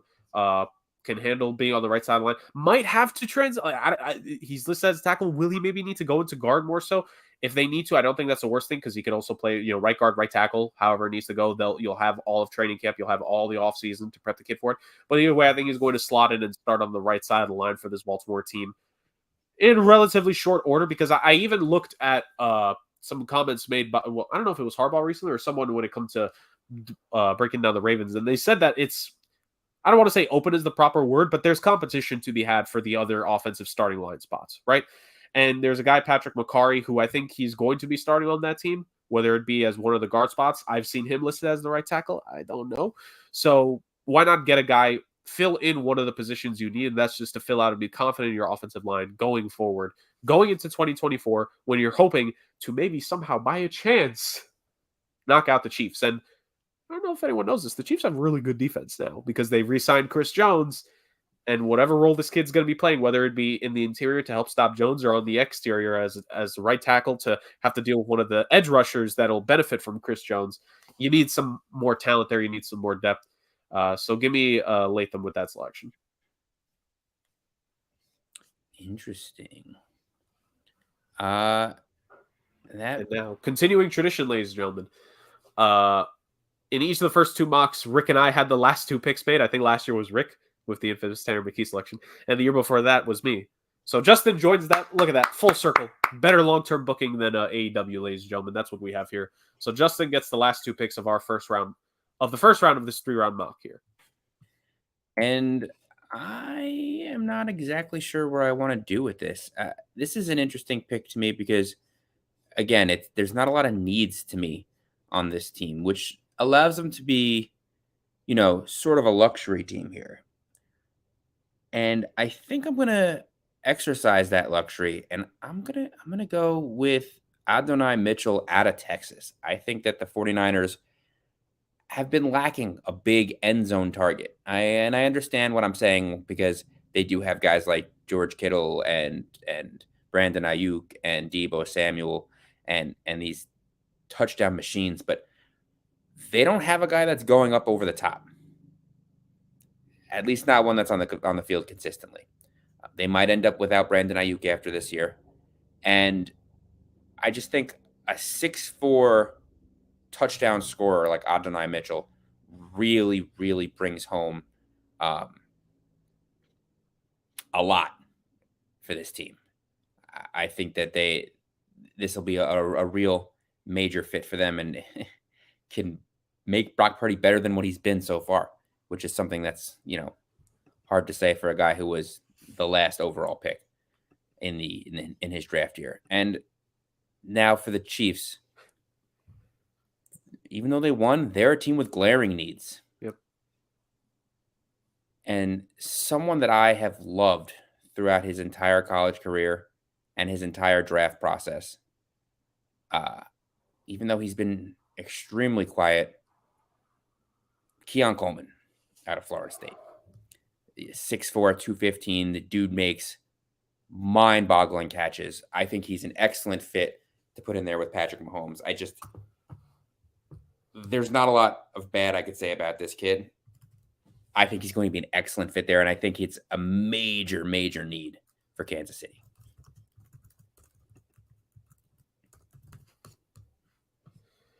I don't blame you at all, man. Back-to-back selections there with receivers. I think the Chiefs very much need wide receiver, as we've seen, they still need it. And I think it's the difference, like you said, Justin, getting Hollywood Brown, that speedster vertical threat. Now you get Keon Coleman, bigger body, can really do some damage, getting some 50-50 balls. And again, me personally, like you said it, man, like this is a guy a couple of years ago vastly projected to be a high first-round wide receiver. And now with the way that his career played out in Florida, or in Florida State, excuse me, maybe if he had gotten better quarterback play, I'm going to be real with y'all, like he had an all right quarterback play. He didn't have the best of the best. He didn't have a first-round quarterback pick throwing the ball, and maybe he would have been higher rated if that had ever been the case, if he had gone to one of these other programs where the quarterback play would have been at that higher level. I don't blame you at all. And with that, with the Texas pick, with the pick of one of the Texas boys there, Justin, because, you know, there's another wide receiver here coming up from Texas that maybe could go here with Carolina. The Niners need it. They need the depth. Rick, Carolina needs everything. Carolina needs everything, but they're not going to draft properly. Punts are going here. Fair enough. Well, it's Justin's selection here in a moment. But, you know, the Niners, you mentioned, like while there is plenty of skill position already there, Justin, those guys get banged up. They get a little bit dinged up. They get hurt. And also, one of them, what's his long-term future? Because Brandon Ayuk, there is the contract controversy with him. Like, the dude wants to get paid, and he should get paid. And I think the three of us agree he will get, or would think he will get. But with paying Brandon Ayuk, which one of your guys are you going to have to say goodbye to? Probably at the end of this season, best case scenario. You need to get that next guy in that you're developing right now, who then takes over in 2025. Yeah, and in my mind, they're paying so many skill position players so much money that it's kind of time that they need to reset the money at one of those positions. Yep. And you're right. You're going to have to get rid of one of these guys. Why not replace him with a low contract? He's the 31st overall pick. He's not going to get paid a lot. He's still going to be 6'4", running, you know, monster routes and be a huge end zone target for guys that, again, I don't even know if it's something that Brock Purdy could do. I mean, we don't even see that much in the NFL anymore. There's not those big body receivers that go to the corner and overpower people. They don't throw those corner routes anymore. Can you imagine working that into Brock Purdy's system? Corners aren't going to be able to defend that. I'm sure Kyle Shanahan could make magic with that. Yeah. So I think it's a great fit. Yep, 100%. Now, speaking of which, Justin, you have another pick here. So 3 Justin picks here in a row. Oh, I have Carolina too? Yeah. Oh, that's exciting. Somebody has to have them. So first pick of the second round here. They have multiple second round picks, so get ready, Justin, because you'll have them again here very soon. That's good because they need a lot of work. Yeah, they really do. It's a shame. If only they had a first round pick. Oh, well. The hopeful is the stressful word there. Put it in all caps and make it size 18 font. Hopeful future quarterback of the franchise is there in Bryce Young. Tough first year. Need skill position a little bit. Well, probably more than a little bit. Need to hope that the offensive line doesn't regress. I don't know if you necessarily need to attack offensive line, but just hope that they take a step up and not be as bad as they were last year, because it was supposed to be a good projected offensive line that just completely fell out of themselves. Defense could use some work. They lost a couple pieces on the defensive side. Jeremy Chin, former defensive rookie of the year, runner-up, gone. Brian Burns traded for one of these second-round picks, funny enough. You gotta do something here if you're Carolina. You got to get some talent back in. So, Justin, as making the Carolina picks here, what's the first selection that they're going to make here under a new general manager who was the assistant general manager the last few years?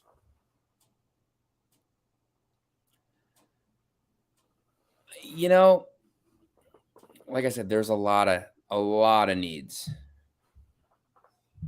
But I think I'm going to go with Peyton Wilson out of NC State. You know, a tall, physical linebacker. He's had some issues with injuries, but when he's on the field, he's a physical presence. And I think it's the kind of linebacker that they've been missing in there since what's his name retired? Why again? Names. Kuechly. Luke Kuechly. Thank you. It's crazy. I could picture the dude's face perfectly. I could picture his number, the plays, and everything, the whole jersey, and then the name goes blank. I Luke feel you. Kuechly.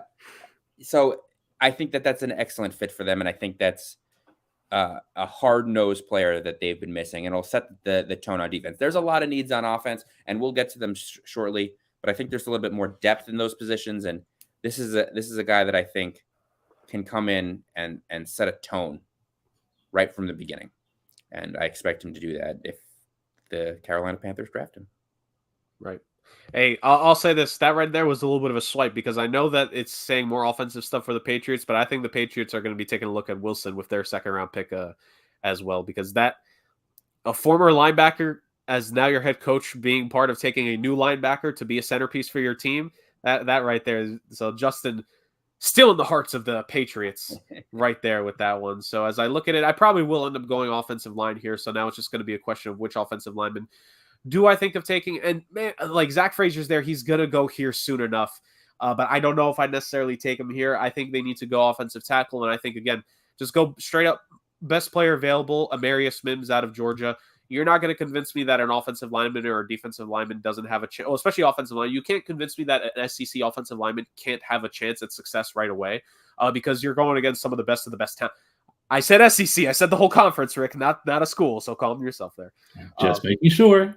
But I think when you think of it, the Patriots, you draft the rookie quarterback, and this is a combination of yes, you want to get some offensive line in there to protect the rookie quarterback, but also to just give him time. And even if the Patriots are going to try to support in the mock we've done May here, you got to go after.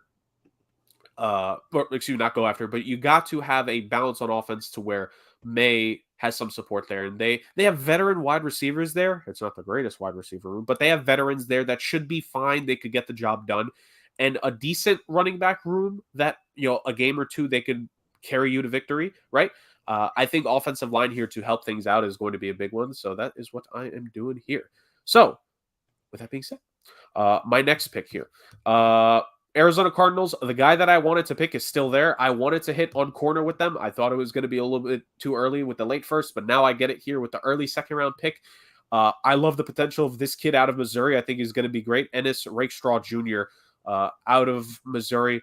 Love him. I think he's an extremely underrated cornerback with some of the talent that's in this class. I think the ability he'll be to come into Arizona and be the guy right away, I think is going to be massive.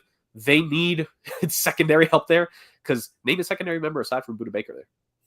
Sean Murphy Bunting. And aside from him, they need a lot more support there. So Rakestraw Jr., big fan of him. Just love the kid in this draft process. And I think there's even a chance maybe he goes, if it was a different set of teams in the late first round that weren't so wide receiver needy, I'd maybe consider them there. Or even Rakestraw Jr. to the Niners, I think could have even been a potential pick. Not criticizing Justin's pick. I'm just saying if it was mine personally, I maybe go there because I've always said the biggest weakness to me in the Kyle Shanahan era defense has been the secondary. I think Rakestraw Jr. is a big add there.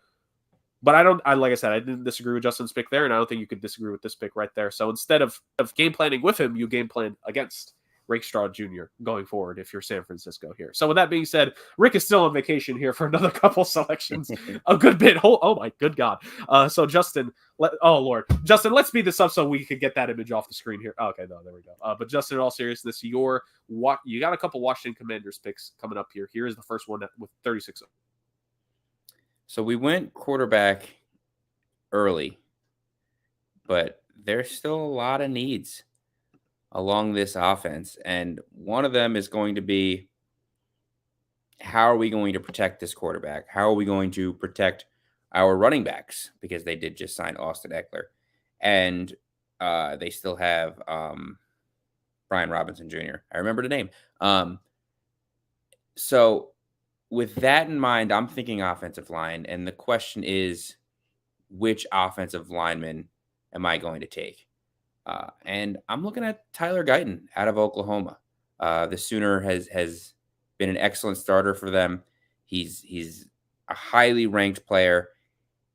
He didn't start out as a lineman. He came into college as a defensive end, so he's still new at the position, which makes him a little raw. But I think that they're going to have a lot of time to teach him and let him build and let him, at the very least, he could be a right tackle. I have him projected as probably a left tackle. He's fast. He's an excellent blocker. He's much better in the run game than he is in the pass game. But again, that's something that he can improve in. And here it makes sense in my mind to take the chance and bring in a strong new young left tackle.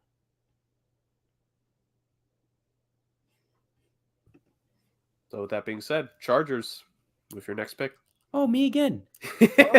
It's a lot between the two of us here. Mainly you to start the second round here, Justin. Because like I immediately go back to my depth charts and seeing who's going around, and we prepped this like available. real GMs, guys. I got a list of guys on a notebook right here. I'm just crossing names off as we go. And here's where we're gonna go defense heavy. I don't think I've actually made. Oh no, I've made a couple of defensive picks, and here's where I think we're gonna go with relationships. And let's face it, the Chargers had the worst secondary in the league last year. They were 32nd in pass defense, and we got a new coach there, Mr. Harbaugh, and why not bring out one of his Michigan boys and draft the cornerback Mike I don't know how to say his last name. Saint Ristil? Was I close? You're on it, Saint Ristil. Yeah. Like he was a receiver originally, and now he's moved to defensive back. He moved there full time last season, 2 seasons ago, 2022. This season, he's really come on. He's got what it takes to keep up with a lot of these inside slot receivers, but he's got the speed and the ball play and the ball skills to play outside as well. And I think it's a Harbaugh guy. A Harbaugh guy, indeed. And he probably is going to try to pick one of his guys here with any of these selections, because I think we've seen it here just going between the positions, but we do have Roman Wilson here later down the line, wide receiver out of Michigan. I believe somewhere else on the defense, you have Junior Colson, a linebacker coming out of Michigan. So you got a couple Michigan guys. I'm sure one of them is going to be taken here. Okay. I love Jordan Morgan, and I feel bad that I have to send him to this team. But this team needs, like I mentioned them before, they need offensive tackle for Will Levis. Peter Skoronski, like I said, drafted last year, was a tackle in college, but became a guard in the NFL.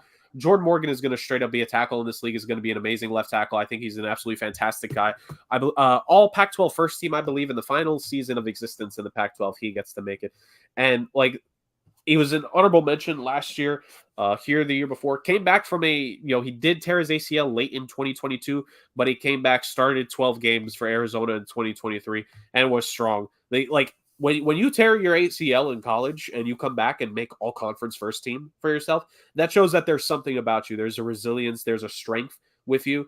And playing at left tackle, the kid is super athletic, amazing with his lower half, and being able to get 2 defensive linemen off the snap of the ball, being able to stop their first moves right away is something he was very good at over the course of his senior season.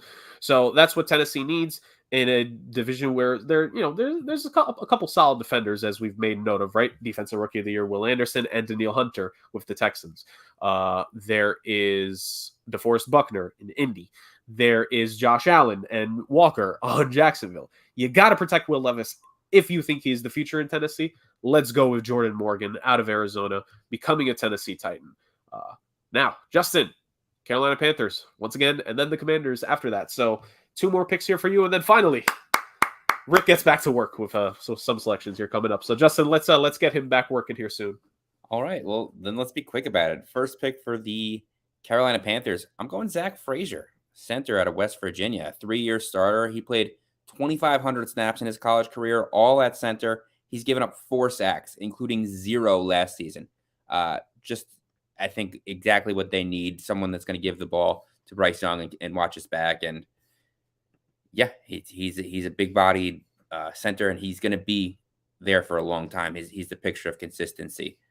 As far as Washington is concerned, there's not a lot of weapons in my mind there. That, I mean, you can make the argument that Terry McLaurin and Jahan Dotson are pretty solid receivers there, but they didn't do a ton last year. I mean, Terry McLaurin had a very down year comparatively to his last few years. Jahan Dotson kind of had that sophomore slump. Who knows who's going to come back, how he's going to come back. There's completely different play calling this year over there. And to me, I think they're probably just going to need someone to go out there and catch the ball. So in my mind, that means getting a big-bodied receiver. And let's go with Ladd McConkey out of Georgia, a guy who's been there a long time. Not the tallest guy, but he's got good footwork. He's played there consistently for 3 seasons. Again, not a ton of consistency in terms of touchdown production, but he's got a lot of catches, and he really fit what they're attempting to do. And it's okay for him to sit behind these other 2 receivers for a couple of years. I think that'll end up being a great fit for them long term.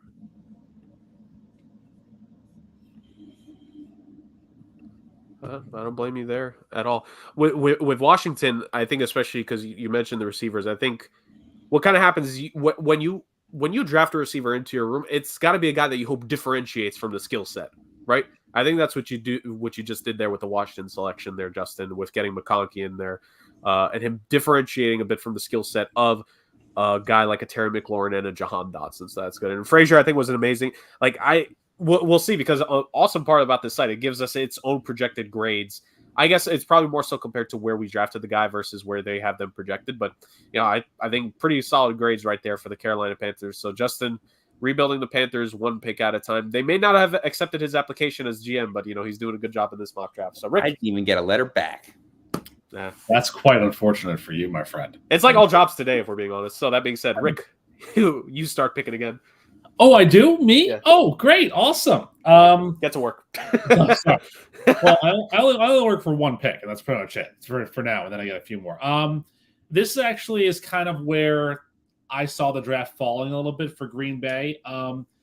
This is a pick that I think they don't necessarily need this position. However, this guy at this spot is pure value. And again, they've got 5 picks in the first 3 rounds, so they can kind of make other needs here or there. I have them taking TJ Tampa, the corner out of Iowa State, here at 41.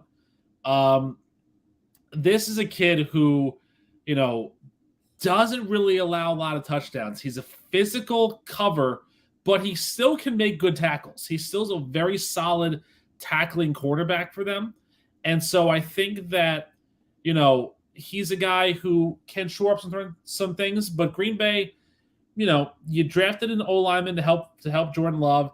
You got to get, Jair Alexander some help, and you have guys there, Zion Gilbert, Carrington Valentine, but Tampa's a can't-miss prospect in the 2nd round, I think, and so it's a luxury. Again, you got 5 picks, luxury here. Any of their other names might be a little too high. I thought Brayton Fisk out of Florida State maybe here, but Tampa on the board just makes the most sense for me at this spot. There we go. I don't blame you at all. All right, the Houston Texans here with my pick. And it's going to be an interesting one because this is a team, they've already made massive things. And I think it's very much safe to say we could get rid of the draft need right there for the Houston Texans and send it down, because they don't necessarily need to look at wide receiver here early on in this draft, because they handled that, as we mentioned earlier. Stephon Diggs traded getting him from Buffalo for a 2nd-round pick for next year's draft, so thankfully it didn't affect anything this year. And tearing up the last couple of years of his deal, so it's just going to be a 1-year deal off the bat. So we'll see if he ends up staying in Houston for the long term after the 2024 season, going into spring of 2025. So that being said, a couple of different directions to go here. Funny enough, I had wide receiver as like one of the top 3 needs for this team before that trade, and just because more depth, a little bit more high upside talent and stuff like that. But now that you have Stephon Diggs, you don't have to worry about all that. Looking at some of the needs that I list over there, corner and safety I could see, but I feel like they've done a relatively good job in Houston that I think you could wait a little bit. I look at the corners that are available here. It's solid. It's all right. Kamari Lesister, I mean, I'm not going to lie. He's actually a relatively good pick there, and then some good safeties. But this might be considered a slight bit of an overdraft. But I'm actually going to go with a guy. I think a guy who could drop back. He could play a great role in your front 7. I think could drop back and play well at the 2nd level. I think good sideline to sideline speed. Not elite, but good. I think he's going to play a role there. I trust the linebacker that was a head coach with his defensive staff to develop this kid to make him good. Give me Junior Colson out of Michigan with my pick here for the Houston Texans. I think the kid has a lot of upside. Started early in his career at Michigan. Started very, very early, progressively improved, made his way up, continued to get better, and was just a key contributor to Michigan and that team that was just outstanding this year, of course, winning the national championship. And this is kind of what happens when a team ends up winning the national championship. Its players get put on another level, and they're going to be looked at. And Junior Colson, I think, is the guy that's going to prove that. He's being projected to go into early mid-second round territory because he's a very talented and good player. Yeah, I like that. I like that selection for them. I think Junior Colson's a very highly underrated linebacker. I think all the linebackers, to be honest with you, it's a weaker class, but the guys at the top, Colson and Cooper, are really, really good. And they'll make an interesting case here for their squad. So I have 2 in a row with Atlanta and Vegas. Atlanta's a very interesting story here at 43 because I think that when I look at them, I think there's a guy they could take because they don't have a lot of depth in a certain spot, but I think you resist the temptation here because this might be a little higher unless you like the guy that you want. And I don't know if Atlanta's going to like the guy at 43 or 44. Maybe it's 77, but not this high up. Not a 43 for them.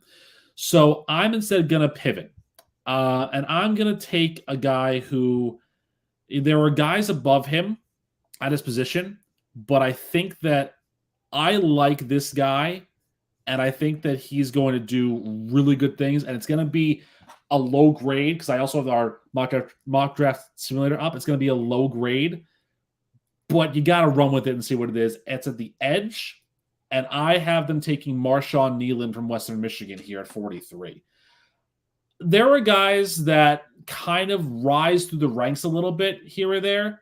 The best way that I could describe watching Marshawn Nealon play is the way that PFF did. It's like watching a car crash in an action movie, but in a good way.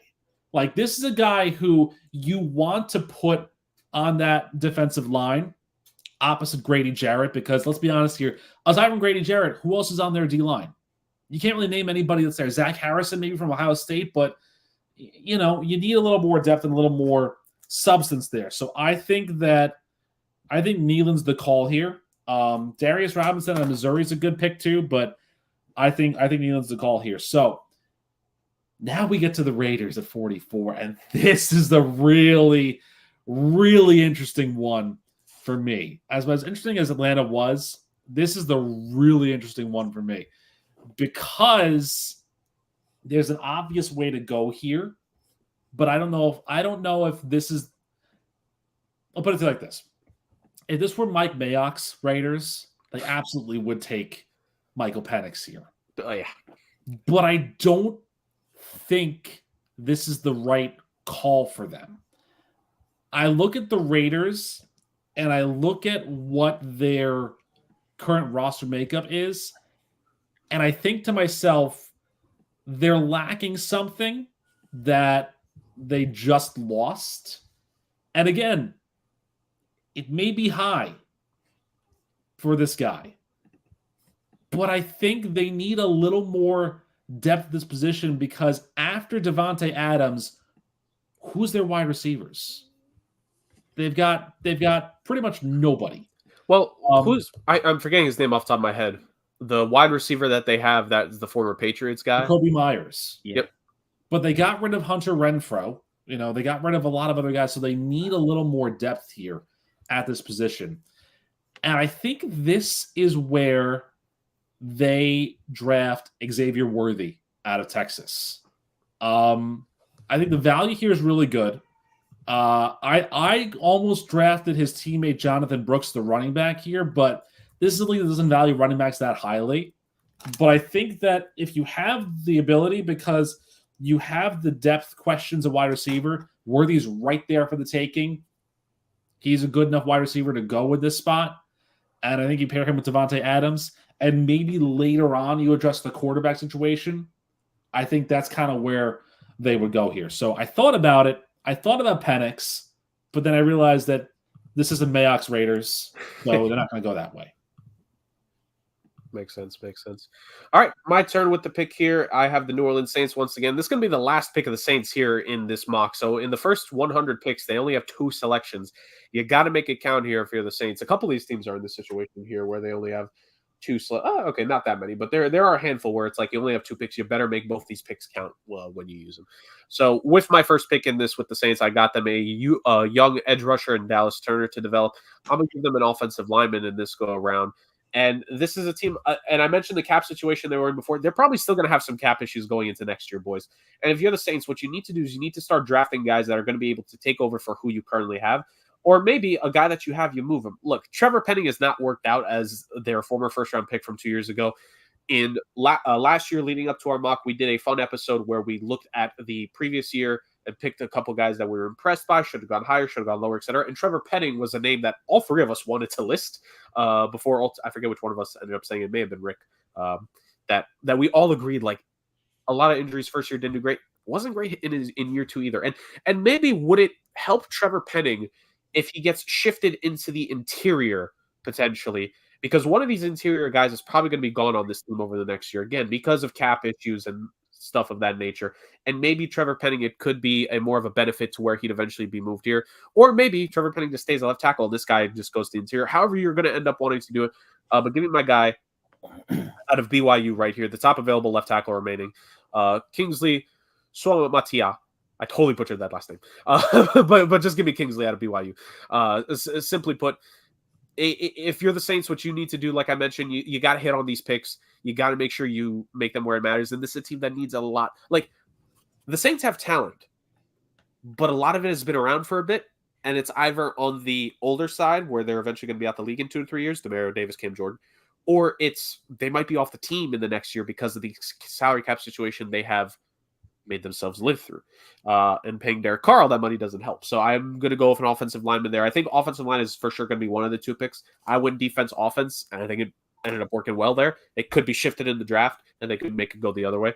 But I think that's how it's going to be here, because this team, like, one of these offensive linemen who's projected to start right now, they're not going to be on this team this time next year. So I think you got to get that next person in there to be a part of this team, whether it be maybe Penning gets moved on the interior and one of those guys goes, or maybe is this Ryan Ramczyk's final year? Because it's not because he's bad. It's because they're paying him so much. I think he already had to restructure his contract going into this offseason.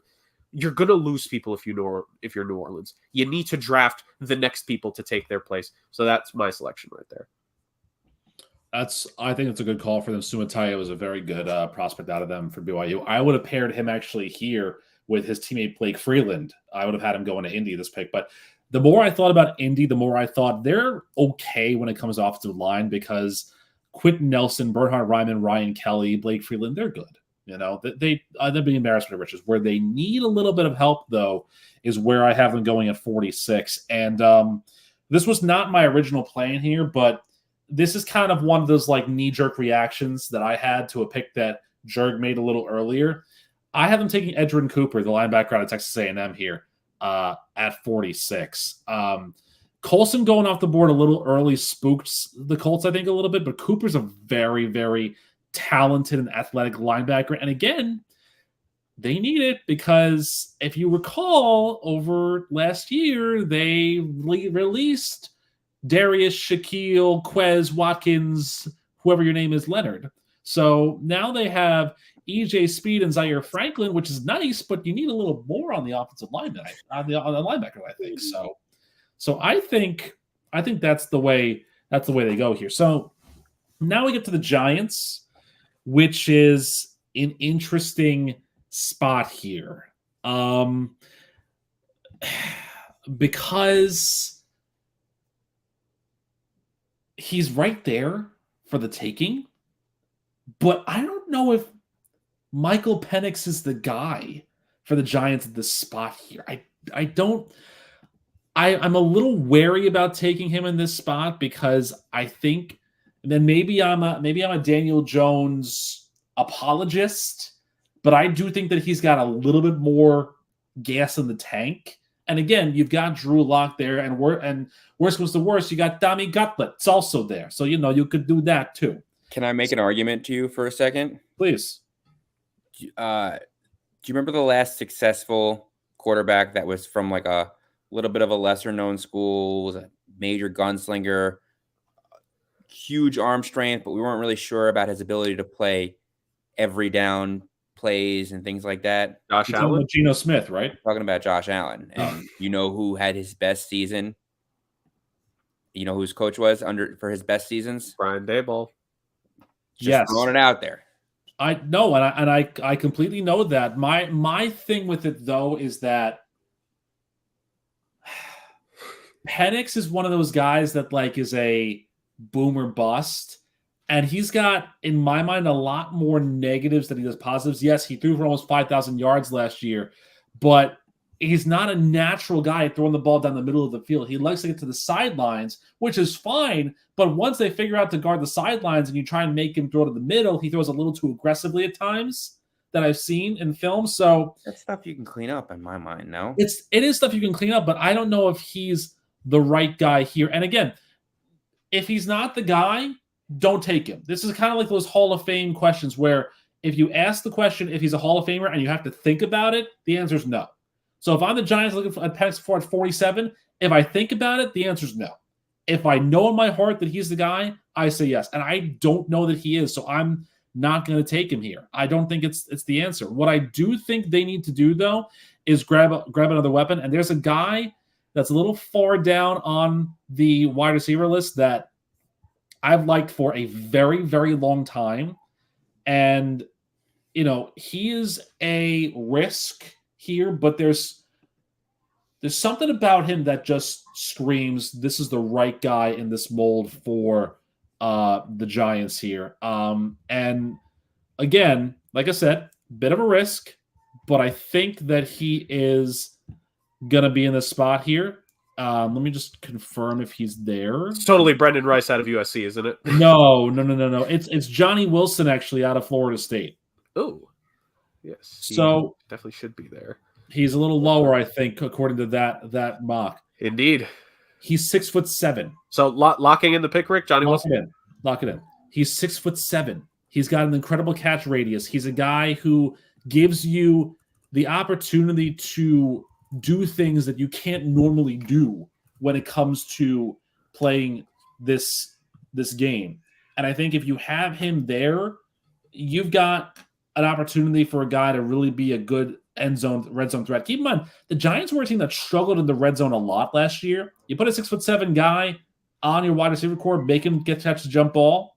It changes a lot of things for you. Maybe Tyrod Taylor doesn't try a jump pass at the fourth and one at the end of the Bills game last year if Johnny Wilson's there. So it's a bit of a risk, but I think that he is going to be a good player. He's a guy you can mold. So I have him going there. I know it was a D+, but sometimes you got to just ignore that and just go with the guy who the intangibles are just way too good to pass up on him. Interesting. I think that's the widest margin of projection on this site to pick that we've made so far, shattering the one that I made with with our boy out of Michigan just picks ago. I would have given my Junior Colson pick. I mean, could be interesting. I'm sure Giants fans were screaming, pleading for you to take a quarterback instead.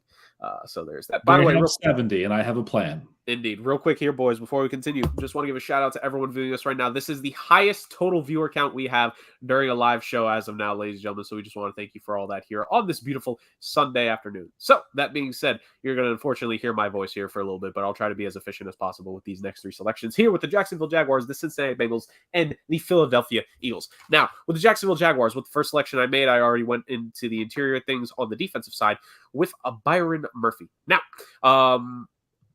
I see the needs there. I can definitely see corner being a thing. I might end up going secondary here because this Jacksonville Jaguars team, I think there is very much a need for corner on this squad just to build things up. And I wanted to see if I could maybe wait it out a little bit longer, but I think it is the way to go. And I see a talented player right there to take right there. So I'm not going to waste too much more time deliberating on it. I'm going to say go all again. I don't think the Jags' problem last year was necessarily the offense in terms of the talent being there. I think the talent's there for Jacksonville offensively.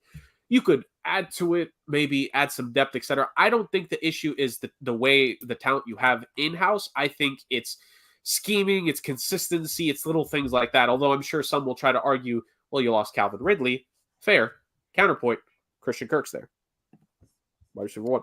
Anyways, the complete flashpoint butterfly nexus effect of the NFL the last like 3 years. Christian Kirk, shout out to our guy. So let me just go with Kamari Lassiter here with the Jags. So with that pick being made, now let's move on to the Cincinnati Bengals. And boom, look at that. An A pick right there. Even the site knows that the Bengals and LSU wide receivers are just inevitable. But I will be going more towards the offensive. I mean, I could stay with corner if I so choose, but I think more going to other positions of support. And again, I want to go here, but we're almost getting to a point where how deep do we want to potentially reach here to get some of these offensive guys? Which I mean, I would like to say it's not that I don't think they're good. I think there's still some great offensive linemen here, and I think all three of us are going to continue to look at offensive linemen going forward. But this team, I don't understand why. Like the pass rush that they have there as of now is fine, but it's nothing spectacular. And I don't understand why they're not playing more of their young players is my number one concern. It's why part of me is concerned with going on the defensive line because how quickly will these kids play? But counterpoint. They need it. They did lose a guy who was a key part to that team when he was in his healthier years there, which was DJ Reader, and what he was doing there for them as just a pure run stuffer. And I think, they have Myles Murphy, who they drafted last year. Trey Hendrickson bounced back with another double-digit sack campaign this season. And they have a defensive tackle there. Not necessarily run stuffing. I don't know if it's the number one thing. I'm forgetting his first name. Hill, I think, could be his last name. I don't know. Is it BJ? I think so, yeah. BJ Hill, I think it is. So I think they need a defensive tackle here.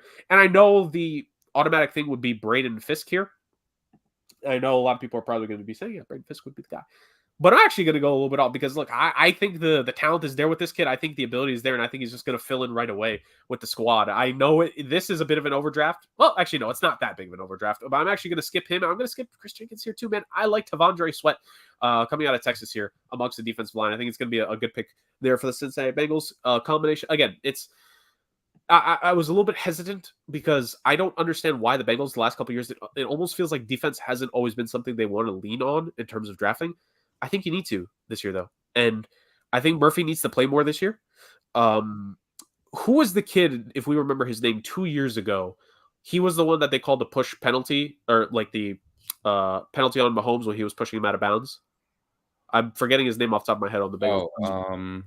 Was it Joe Asai, I think? I think it was. Yeah. A young kid, linebacker there. He's still in the team. I thought he was going to get more playing time going into the season. He may have gotten a little bit more, but it was nothing spectacular.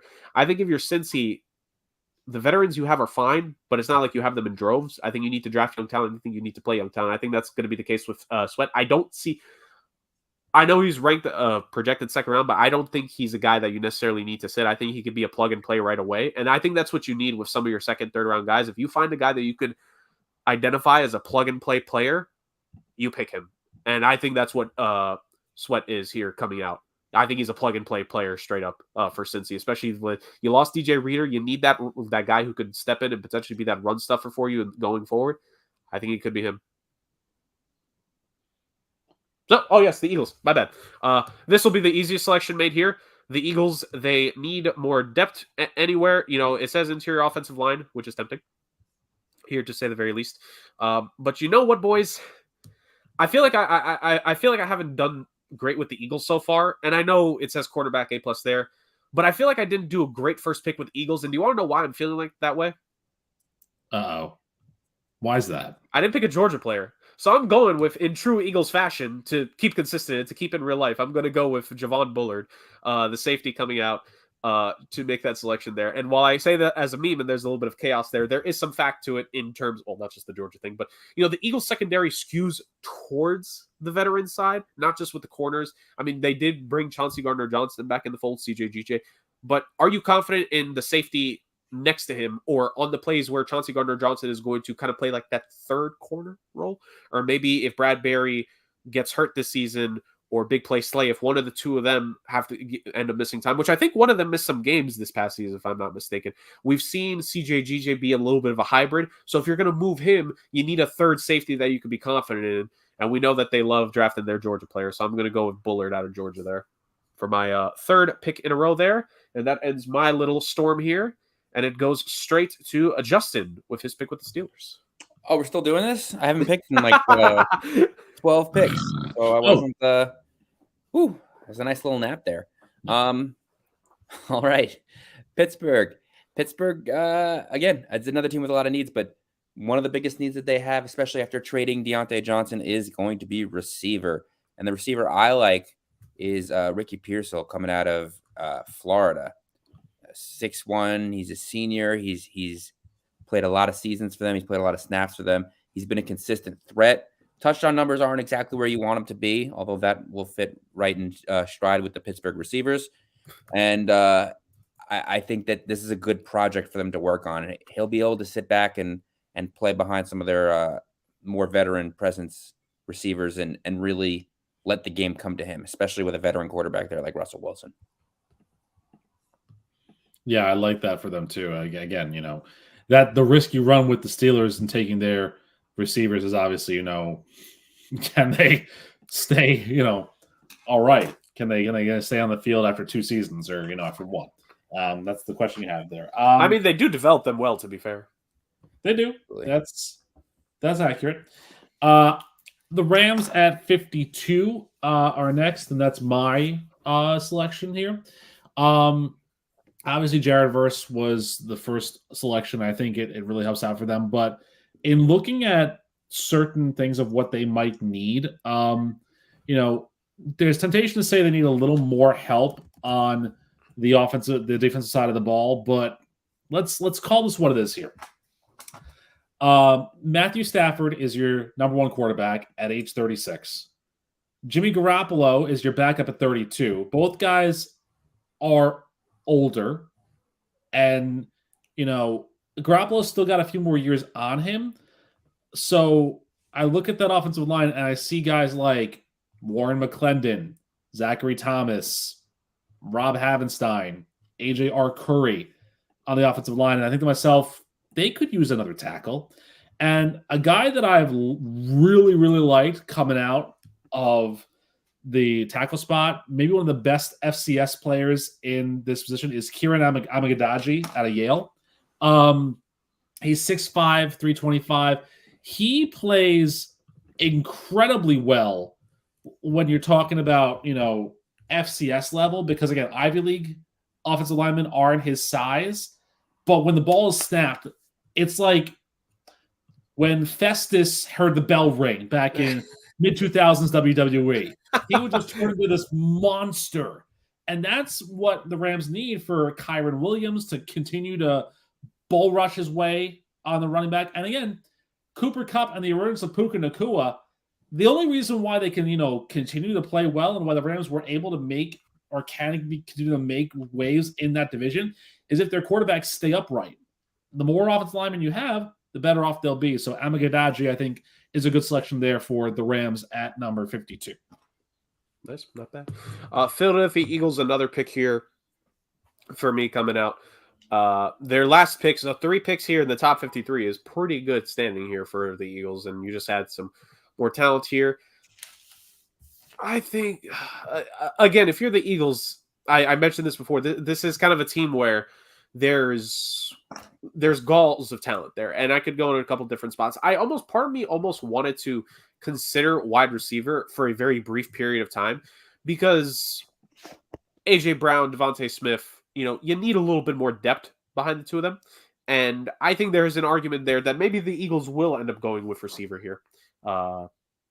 And there's a couple decent players. Xavier Legette out of South Carolina, very talented player. There's some good wide receivers remaining here, ladies and gentlemen. Don't get me wrong. There's some very good players as well. Another Washington kid as well.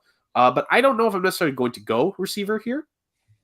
I think I'm leaning more towards like what Rick was talking about with the you talk about offensive line there, Rick. I think I might go, well, not defensive line, excuse me. No, I'm thinking offensive line here because you mentioned the need for the interior, and I think with Kelsey's retirement, Cam Jurgens stepping in, greatness he is, you need another guy that you could just plug in there that is going to play well. And this is a guy who, if he ends up filling the right guard spot, it's going to be great. And I'm going to go with Cooper Beebe out of Kansas State.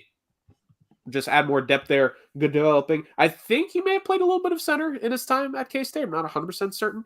But if he's a guy there, then maybe Cam Jurgens unfortunately goes down, or maybe they need to make that shift. And Cam Jurgens, unfortunately, is not the center of the future, but he might be the guard going forward on the right side. You get a guy who still has the experience right there. So quick, simple, to the point, more interior offensive line depth for the Philadelphia Eagles. I think they're going to need it. I think, there's some tough pass rush in that division, in the NFC as a whole. War of attrition is the NFL. Need depth on that team. Yeah, I agree with you there. And this, again, the Eagles last year, they were a disaster at the very end of the season. So if they are able to, in my money, if they're able to upgrade that spot and keep Jalen Hurts upright, that's a big key for them. Gentlemen, the Cleveland Browns have decided to make their first appearance in our mock draft, and I'm the one that has this pick. Very simple here. The Browns at 54. This is not going to be a position of need, because I think you can get this position of need a little later on. But it's a position, and it's a guy who I think is the greatest value you can get right now, and that's Braden Fisk out of Florida State, the defensive interior defensive lineman. 5-year player in college, was a stud in the FCS, or the lower tier FBS, and then went to Florida State. Really, really good player for them. Really solid spot. And I think he'll fit in really well because, they're a little more older in that area. You have Siaki Ika and Dalvin Tomlinson, who are a little more aged. And I think that's kind of where they need to go, is they need to start to regroup and get a little bit younger at that spot. So Fisk, I think, is a good call there. Now we get to the Miami Dolphins, and this is their final pick because, as we know, they had a pick forfeited in the 3rd round. So damn you, Miami. Really interesting here for the Dolphins because, as good as that offense was for them, I think, the weapons that are there were great. But what happened to them towards the end of the year was that their defense really started to struggle. So I think, they lost a lot of depth. They lost a lot of players towards the end of the season. That hurt them. So I think they need to just continue to, strengthen that up somehow. And I'm thinking to myself here, what's a spot that the Dolphins might need a little more help in? I mean, they just got Jordan Poyer in the safety, but they can always do with a little bit more help there, I think. So the pick is a little bit of a risk, a little bit of a reach, but give me Jaden Hicks, the safety out of Washington State, here at 55 for them. This is a kid who really sets the tone when it comes to hard-nosed tackling, and I think it's going to be a good spot for them. I mean, I think that if you take an O-lineman with your first pick, you go on defense in the secondary, maybe you try and get another guard, but, guys like Christian Mahogany or Christian Haynes are just not there at 55. So I wouldn't take either of them, just to be on the safer side here. I think your best call is to go with Jaden Hicks here. Really, really solid player for them. And I think he'll be an excellent fit for Miami in that spot. The last of my 3rd picks here is Dallas. And, Cowboys fans, I think, are not thrilled that I made the selections because, having to pick Jackson Powers Johnson and then saying, oh, maybe Zach Frazier will be there, and he's not. But that doesn't necessarily mean that there aren't other spots for the Cowboys to go, other ways for the Cowboys to go, if you will. And one of those spots is, what are they going to do now? Because obviously this is how bad it's getting in Dallas. They're talking about reuniting with Ezekiel Elliott. I don't think that's the answer. I really don't. I think the Cowboys' offensive line is still really solid, even without a center right now.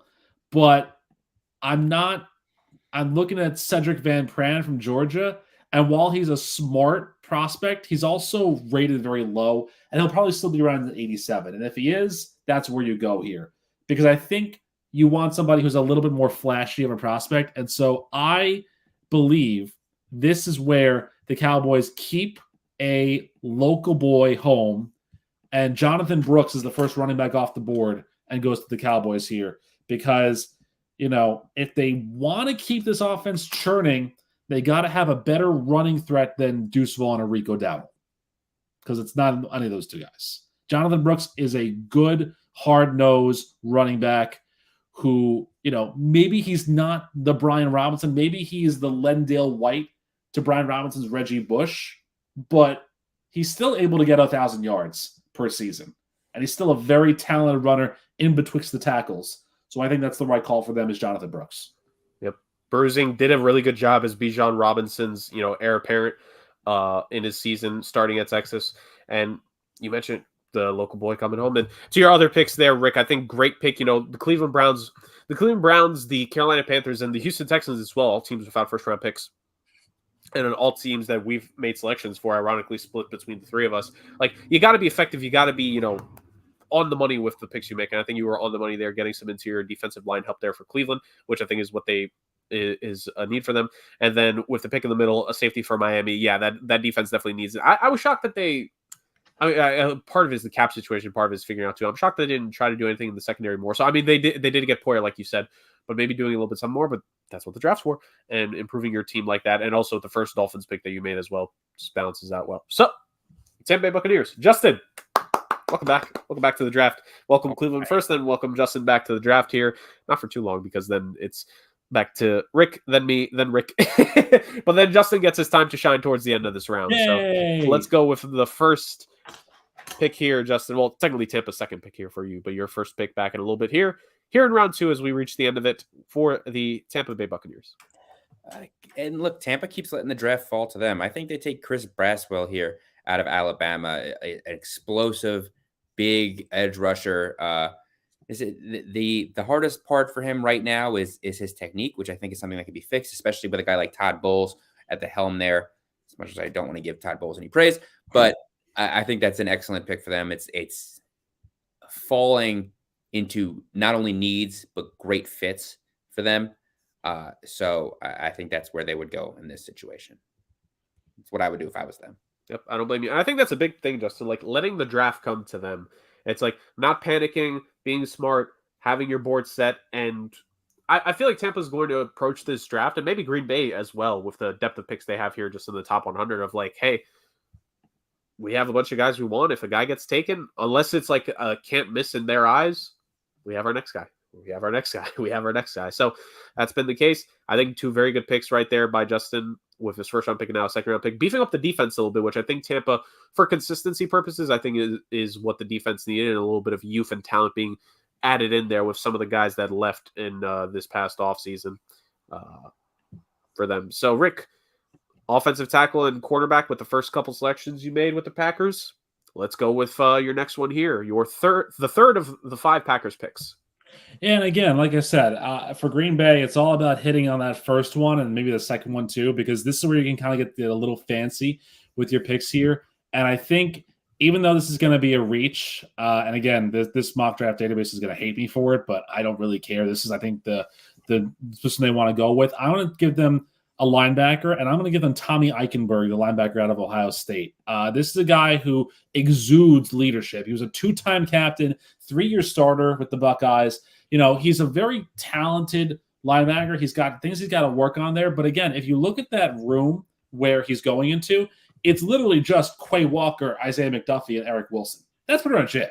Like, they need more linebacker depth here, and I think Eichenberg can really be a good guy to get into that mold. He might be a guy like an A.J. Hawk, but you got to give him a little seasoning to kind of get in there. I think it's the right call for them too. So Eichenberg, I think, is the answer for them at 58. I don't blame you. And like you said, you can be, when you have this many picks, you're not going to go 5 for 5. Or in the Commanders' case, 6 for 6. Yeah, that's not going to happen here. But you want to give yourself the best chance possible, and you can get a little bit creative here with picks, like I did with the Junior Colson pick with the Texans. And as I continue now with the next pick I have here for Houston, it has corner and safety there for a reason, and I definitely am not going to stray too far away from that. And I think I'm going to lean heavily towards that. And hey, man, the guy right there, the guy is right there. So first off, let me give a very quick shout out to the Rutgers Scarlet Knights and the beauties that they are absolutely. And developing a guy who's being taken here in the second round. Rick, when was the last time there was a Rutgers Scarlet Knight taken in like the top 64? I mean, you have to go probably up to the 40s or 50s at this rate, but I believe this is also the brother of a guy who was taken in the 7th round by the Packers, the wide receiver Bo Melton, I believe. So, yeah, right there. Good for him. So a guy here has great instincts when it comes to reading his wide receivers as they're starting their route runs. Very good aggression in terms of being a corner, and then he could go inside outside with his skill set with the intangibles that he has. Give me Max Melton for the Houston Texans. Going defense heavy. I think this team, I'm not saying they're perfect offensively. I'm not saying they can't look at offense. If I got one more Texans pick, I might be going with offense on that one. But I think this is a team that, give this defensive head coach more fun weapons to play with. And that's what we do right there with a quarterback and Max Melton, who I think just adds to a quarterback room where it's young, but there's still work to be done in the secondary as a whole in Houston, along with adding the Colson to the linebacking core before. So there's that. Rick, a quick trip back with you with the Bills, and then Justin has 3 of the last 4 picks here to end off the second round. Simply put, I think Buffalo replaces what they lost here because they lost a lot of secondary help here, and I've liked this guy. I liked him to the Giants actually a little later on in the 3rd round, but I think he goes here. Kalen Bullock, the safety out of Southern California, goes to Buffalo at 60. Excellent player, really hard-nosed football player, kind of knows where he has to go everywhere on the ball. Not the greatest run defensive safety, but I think in this division with the quarterbacks that are there, especially if New England does draft Drake May, you need good pass coverage safeties if you're Buffalo to really stand with Tua and Rodgers and Drake May. And so I think they go there for Bullock, the safety out of USC. There it is. Good pick there, Rick. Very, very solid indeed. Justin, back with you. Back with the Detroit Lions. You hit safety with them with the late pick in the 1st round. They lost CJ GJ, which was one of the losses for them in the offseason. But with the way the Lions have been drafted the last couple of years, it feels like a lot of these picks are hidden. So assuming that you've just drafted them another Pro Bowl caliber safety here, Justin, who are you going to draft them now with the second round pick here? What's a secondary's best friend? Pass rush. Great pass rush, and I'm going to go again. Best player available in my mind. That's Darius Robinson out of LSU. Missouri. We got confused by a Tiger logo for a second. Out of Missouri. He's a big, versatile guy. He played interior lineman his first 2 seasons there. He played his most productive season as an edge this past regular season, because you don't play in the offseason. And you don't? He's just a big, depends if you're the Jets, maybe you wish you played in the offseason. He's a big, athletic, strong guy. He kind of almost reminds you of Aaron Donald. I mean, I don't think he's going to be Aaron Donald, especially because he's going to play outside, but he's got that like smaller frame for an interior defensive lineman, but he's just so strong and he gets after him, and he excelled on the edge this season. So I think that's going to be a major fit for them. And he'll provide a lot of versatility along that defensive line where they had some injuries last year. Really went deep here, fell for us. He probably was going to be my selection here if he hadn't been picked. And we don't do it on purpose. It just works the way it works sometimes. Teams needs, teams wants, teams draft boards, ladies and gentlemen, ends up being the case. I think Darius Robinson has probably been the biggest fall that we've seen so far in our mock. And again, nothing against the kid. It's just the way that the mock draft ends up sometimes. What can you do? Next up here, the Baltimore Ravens. My last pick for this round. I'm also pointing out, by the way, that I'm off for a considerable amount of time as well. Hey, just we're taking turns here, boys. Getting our time off. We're getting his time off as a part-time champion, part-time Podfather is the gimmick now. Yes, he brings out the trophy. Anyways, Baltimore Ravens. I went tackle.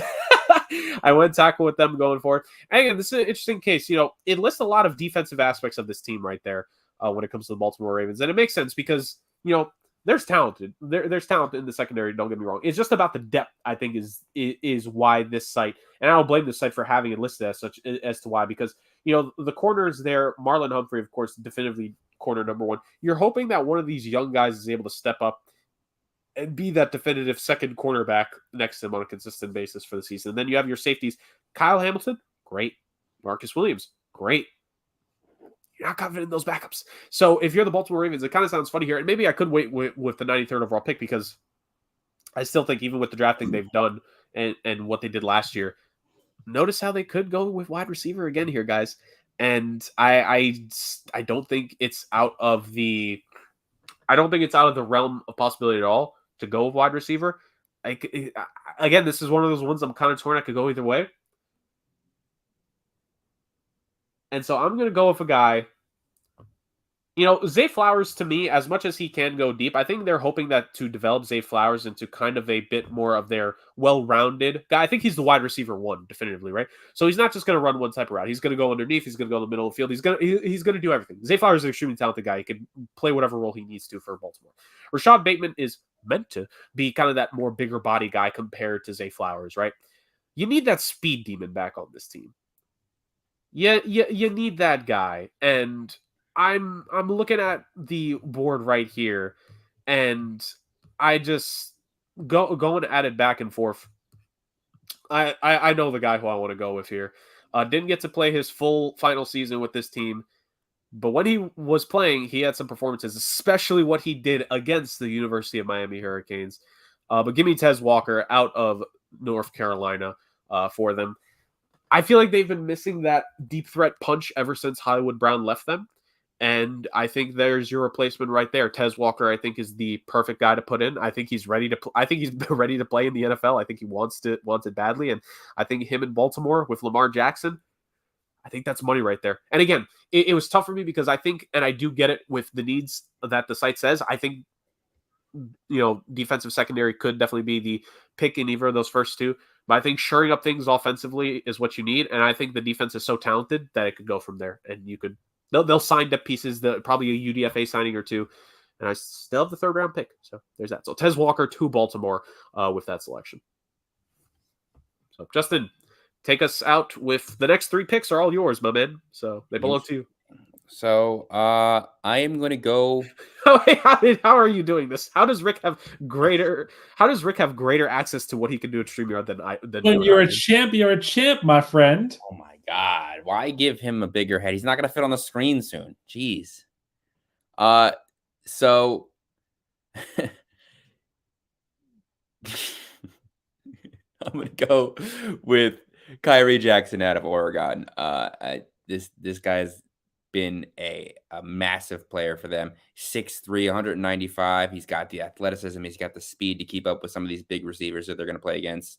I think he's exactly what they need coming out of Oregon and fitting into a secondary that's had a lot of injury concerns. It's not that I don't think that they have the players. It's that I think that they haven't been healthy the last few years. So that'll provide them some depth and some youth and some young cheap contract. And for the Chiefs, this is going to be a bit of surprise, but I don't know if you've heard anything I've said about the Chiefs in the past season or so. It's that they have nothing at receiver. I don't care that I took Keon Coleman first. I'm going receiver again. I'm going with the speedster out of South Carolina, the 6'3", 227-pound Xavier Legette, ran a 4.39 at the draft. He's fallen because I think he doesn't have a ton of experience as being the guy. But, I mean, he's almost the same build as Coleman with a faster speed. He's going to be excellent with a guy like Mahomes and Reed running that offense. And I think that it is an absolute need, even with signing Brown and drafting Coleman. This is where things get tricky because I'm tempted to make a major change here in Carolina because I don't know if you guys see the best available on most boards, but it happens to be a quarterback that was in a Heisman race this year. It happens to be a quarterback that was a top 5 projected pick going into the offseason. He was the guy for a while during the college football season, but they did just draft a quarterback number 1 overall, a guy that they did not have a first-round pick because of this year, and he did struggle. So that's where the questions lie. Do you continue to build and do you go after maybe, some more weapons? I know that they need a few different things. Maybe a guy like Ja'Tavion Sanders out of Texas, or do you go with the quarterback? And while I think that they might end up going quarterback here, if Penix was here at 65, I am going to go with Ja'Tavion Sanders. I think this is a big-bodied receiver. He's receiver. He's got amazing block potential, And let's face it, if he was on a different offense last year, this guy could have got 1,500 yards. I mean, he is sure-handed. I don't think he had a single drop in 2023. And he will fit a lot of different needs for them. If they need a guy to go out and be a big-bodied guy in the end zone, he could do that. If they need a guy to block, he could do that. If they need a guy to catch a ball in the backfield or underneath in the flat, he could do that. It's just, he's a matchup nightmare for guys that are going to go up against him. And I think it is a great Swiss Army knife that they could use going forward for a guy that they're taking a chance on still in Bryce Young. They also don't have a tight end, so this was a really good value pick for them too, because that room just has Tommy Tremble in it, and no one trembling. So great job there with that one. I like that one a lot. What a counter campaign. No one's trembling with Tommy Tremble there. There you go. Wow, that's It's something. That's creative right there. You gotta give it out to the creative mind of the Podfather himself. All right. Arizona Cardinals up here, and I just wanted to double check and make sure I was liking things on my board, and I indeed do. I'm going to keep it simple with this selection. Christian Hayes out of UConn, I think, is going to be a phenomenal selection wherever he goes, whether it be late second, early third round, maybe mid second if someone likes him enough. And I think him going to the Arizona Cardinals just continues, build that team. There's a little bit of veteranship in the interior. Let's get a little bit younger there. Let's get a guy that developing doesn't need to start immediately right away. I mean, if he's talented enough, start him. But he doesn't need to start right away. You could let him, get used to things, training camp, preseason, all that, and then put him in there, and he's going to be great. This Cardinals team, it's a very interesting situation because I think I still have one more pick with them later on. And look, aside from James Conner, there is nothing in that running back room. There's also only, I know I drafted a wide receiver already, but like Justin said, it's like you need the depth. I'll be real with you, man. I see a lot of generated EA Sports players on this team aside from Marvin Harrison Jr. on the squad. By the way, you have 2 picks up at the Cardinals, actually. Really, they were one of the 6. Oh, indeed they were. So I could have a little bit of fun here. Oh, one of them is right there. So I'm going to have a little bit of fun here momentarily when it comes to the Arizona Cardinals with the selections to make. So with that being said, before I have that fun, let's go to Justin with the Commanders, another team that had 6 picks here. So Justin, we're starting to knock out these picks a little bit. We're getting there. We are above pace, by the way, from what we were last year, boys. There's just so many needs for the Commanders that I genuinely don't know which direction I want to go. There's so many guys that I think could be excellent fits here, but which one is more important? I mean, I think I'm going to have to go with a bit of a reach here, and I'm going to go someone they're going to bring back to their hometown, Olney, Maryland. I'm going to go Chris Jenkins out of Michigan. 6'3", 305. He's a big run stuffer. He's just such a force in the center of their line. And I think that would be a great start to a new tenure in Washington to bring him along and put him right where you don't want a defensive player to be. So. Yeah, I love Chris Jenkins' tape, man. He's such a good run stopper, and I mean, again, really a strong player. Gonna do great things if he goes to that system or wherever he goes. He's gonna do great things. That's an excellent pick there. Phenomenal. There's some good run stuffers in this draft that are going here in the second and third round. There's some very talented players. All right, last of the Patriots picks here, and again, this very heavy bias towards the top of towards the offense here. And I get it. The Patriots were terrible offensively. And that wide receiver room still leaves a lot to be desired. I know I kind of put them up before and be like, oh, there's veterans there, et cetera. But I wouldn't blame them for wanting to go wide receiver. But I look at some of the needs. I look at it kind of makes sense that you need a little bit of defense here on this squad. You need to maybe look at the edge wise, what I ask is what is there to support the edge rushers you have? And looking at the age of those edge rushers, Matthew Judon is the best player there, but he's a veteran, and I think he's entering the final year of his contract there. Is he a guy that's going to re-up there, or is he going to be a guy that ends up leaving there? So I'm going to go with the top available edge rusher that it's showing here, Braylon Trice out of Washington. I think is going to be a guy. He played a very pivotal role as a part of that defensive front on this Washington team. And while the offense was the story for them, because obviously, you had Michael Penix, you had some very talented wide receivers there. I think good running game as well. Just Washington's offense was all over the place. Probably going to be including the offensive line, 5-6 players going in the top 100 for Washington. Like, the defense still played its part. It had made a couple big plays, big stops, and I think Braylon Trice is going to be a guy. Develop in New England, put the kid in a no-pressure situation, right? Like, I know New England has the legacy recently, the last 2 decades and such, but it's not there anymore. It's not the head coach is not there anymore. The quarterback is not there anymore. It's a complete reset, complete rebuild.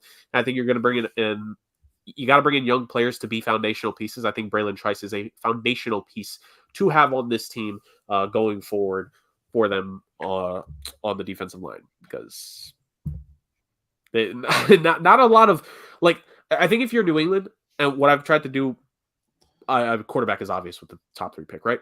With the 2nd round pick and the 3rd round pick, go for a combination of fills a need on your roster, but upside, right? I think Jalen Trice is that. I think, like, even if you don't think he's the highest upside player, I think he should still fill a role. 8-9 year career minimum when I look at a player like a Jalen Trice, which at this point in the 3rd round, I think we'll all take a player like him. Would we not? I absolutely would. Yeah. I do want to just say, though, one thing. I think I speak for Justin when I say, how dare you draft all A's and A+ for the Patriots this year? The worst. You're the worst. Not a single punter in the first 3 rounds. God. Awful. All right. Moving on to the Chargers. Guys, how many Michigan players do you think the Chargers are going to draft this year? Enough.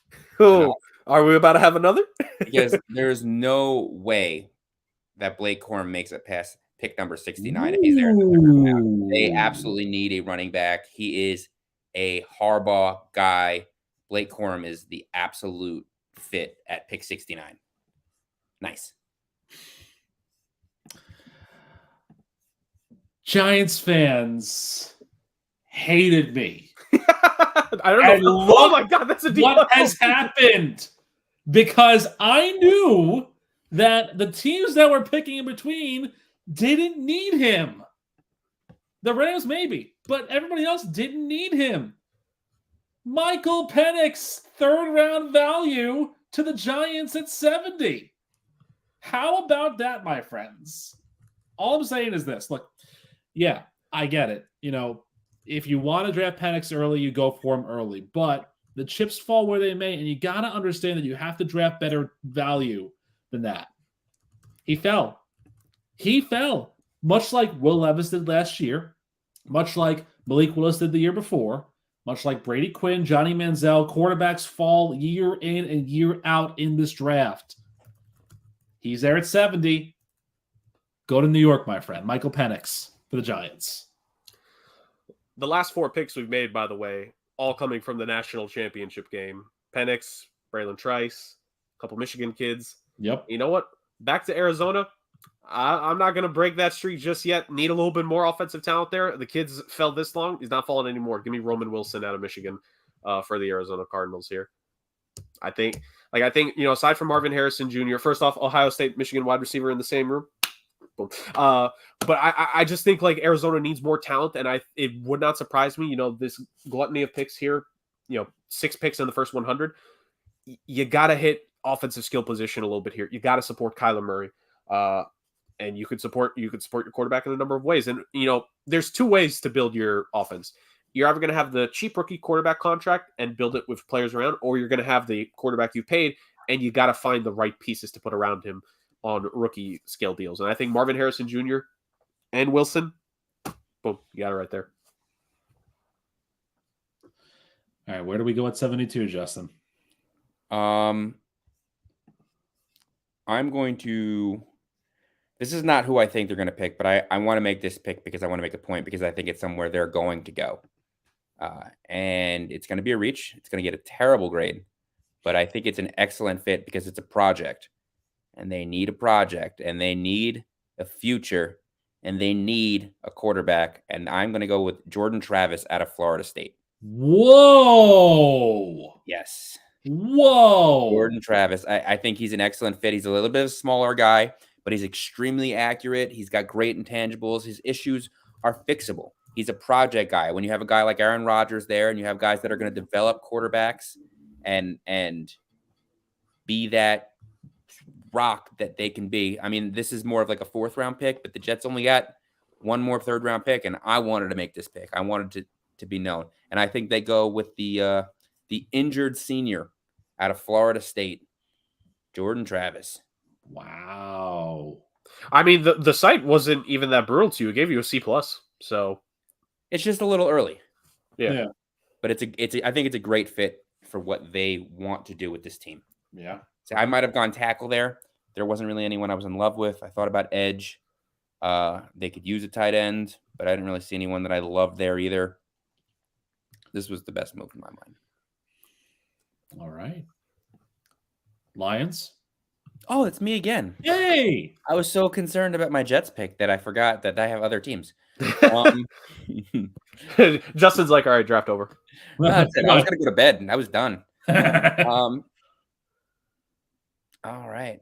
So there's, again, a lot of different directions where we could go with this. I wish I was paying more attention to who I had. And I'm going to go, who did I take so far? I went safety and I went edge with them. You've For gone the heavy Lions, defense so safety far. and edge. Newbin and Robinson, yeah. Yes, sir. How about a cornerback? There's a few cornerbacks that I still like there. And Andrew Phillips is a guy who's had some good rotational play with, you could take him, with Kentucky. I think that he's someone that they could bring in and kind of use as a depth piece there. He'll be able to play nickel. He'll be able to play slot, cover the slot, and he'll be able to do a lot of different things in terms of a depth piece there. And it's a need for them. Yeah.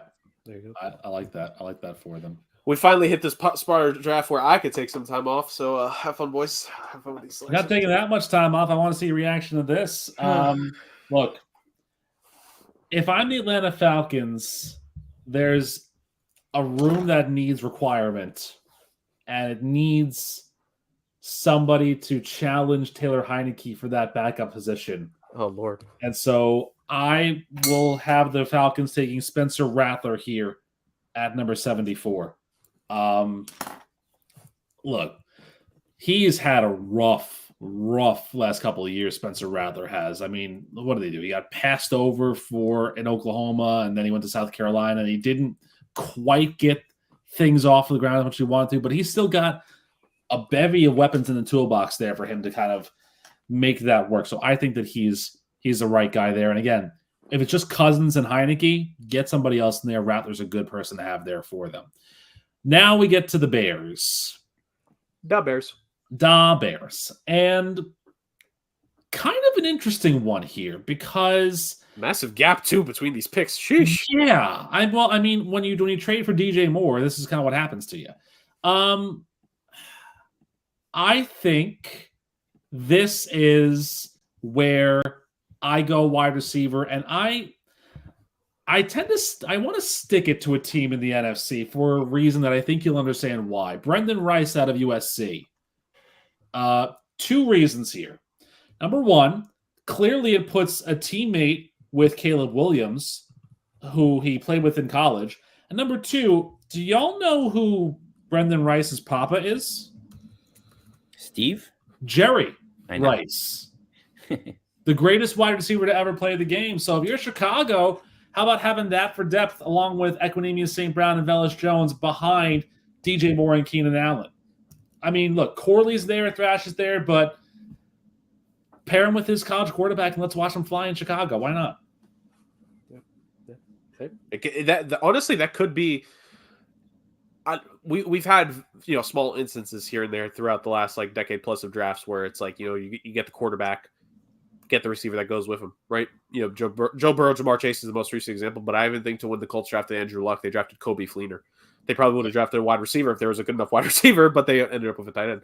Why not get a guy that your quarterback has some rapport with, has some experience with, and just take it from there? I think I can't complain about that. Especially you're Chicago, you mentioned it, Rick. It's there's such a gap between your second first-round pick and then your third-round pick. It's go with the best possible picks that you can make. So there's that. Yeah.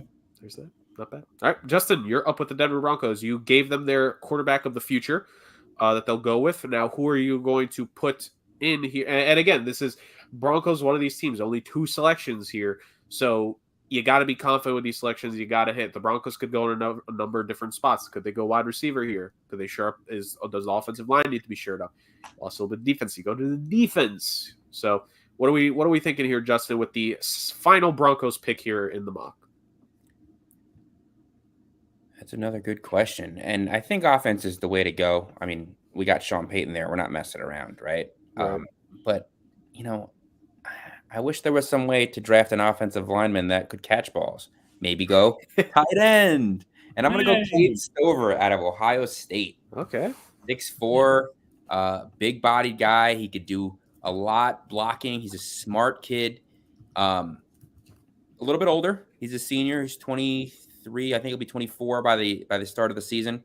But look, he's going to be that like cerebral guy. He's not gonna burn anyone out of the slot. He's not gonna pancake your best defensive ends, but he'll be a consistent blocker. He's a smart kid. He knows when to break out. He knows the routes he needs to run. He knows how to get open.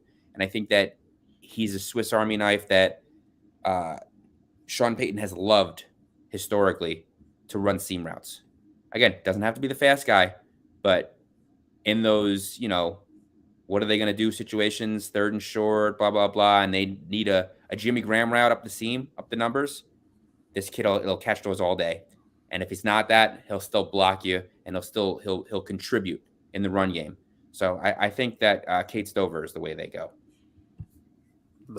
No disagreements there. I think, the Titans, I think similar to an extent last year when it comes to the 2nd and 3rd round guys, you're hoping for guys that can get the job done in a good way when it comes to the receiving game, especially if you already have an established wide receiver, but be that 6th offensive lineman there on when it comes to your running plays. And that's what it could be. And like you said, Sean Payton, he's had success with tight ends before. He's made tight ends look really good. This could be that next tight end that he works a little bit of magic with. Yeah, I liked Cade Stover coming out of Ohio State there. I thought that was a really good pickup. He's a very good player for them, I think, and someone that I think they could use in a lot of different ways. Raiders at 77. So this is an interesting one because I've hit on a need. I've hit on JPJ and I hit on Xavier Worthy, and I think if it weren't for me taking Spencer Rattler, he would go here to the Raiders. So I think that's where I'm going to lean because I want to add a little more competition to that room with Minshew and with O'Connell, because I don't know if you believe O'Connell is truly the answer.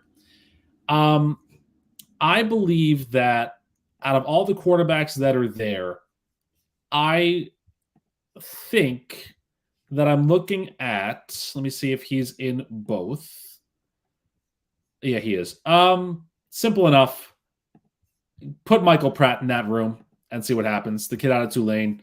He's not going to wow you with arm talent, but here's a comparison I want to make. You know who was a guy who came out of a small school who didn't wow you with arm talent, but was a consistent quarterback in the league for, I believe, more than a decade?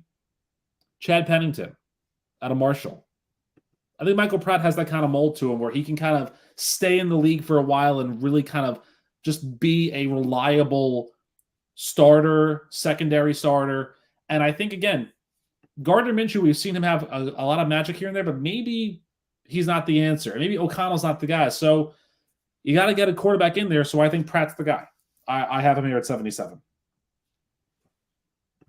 Yeah.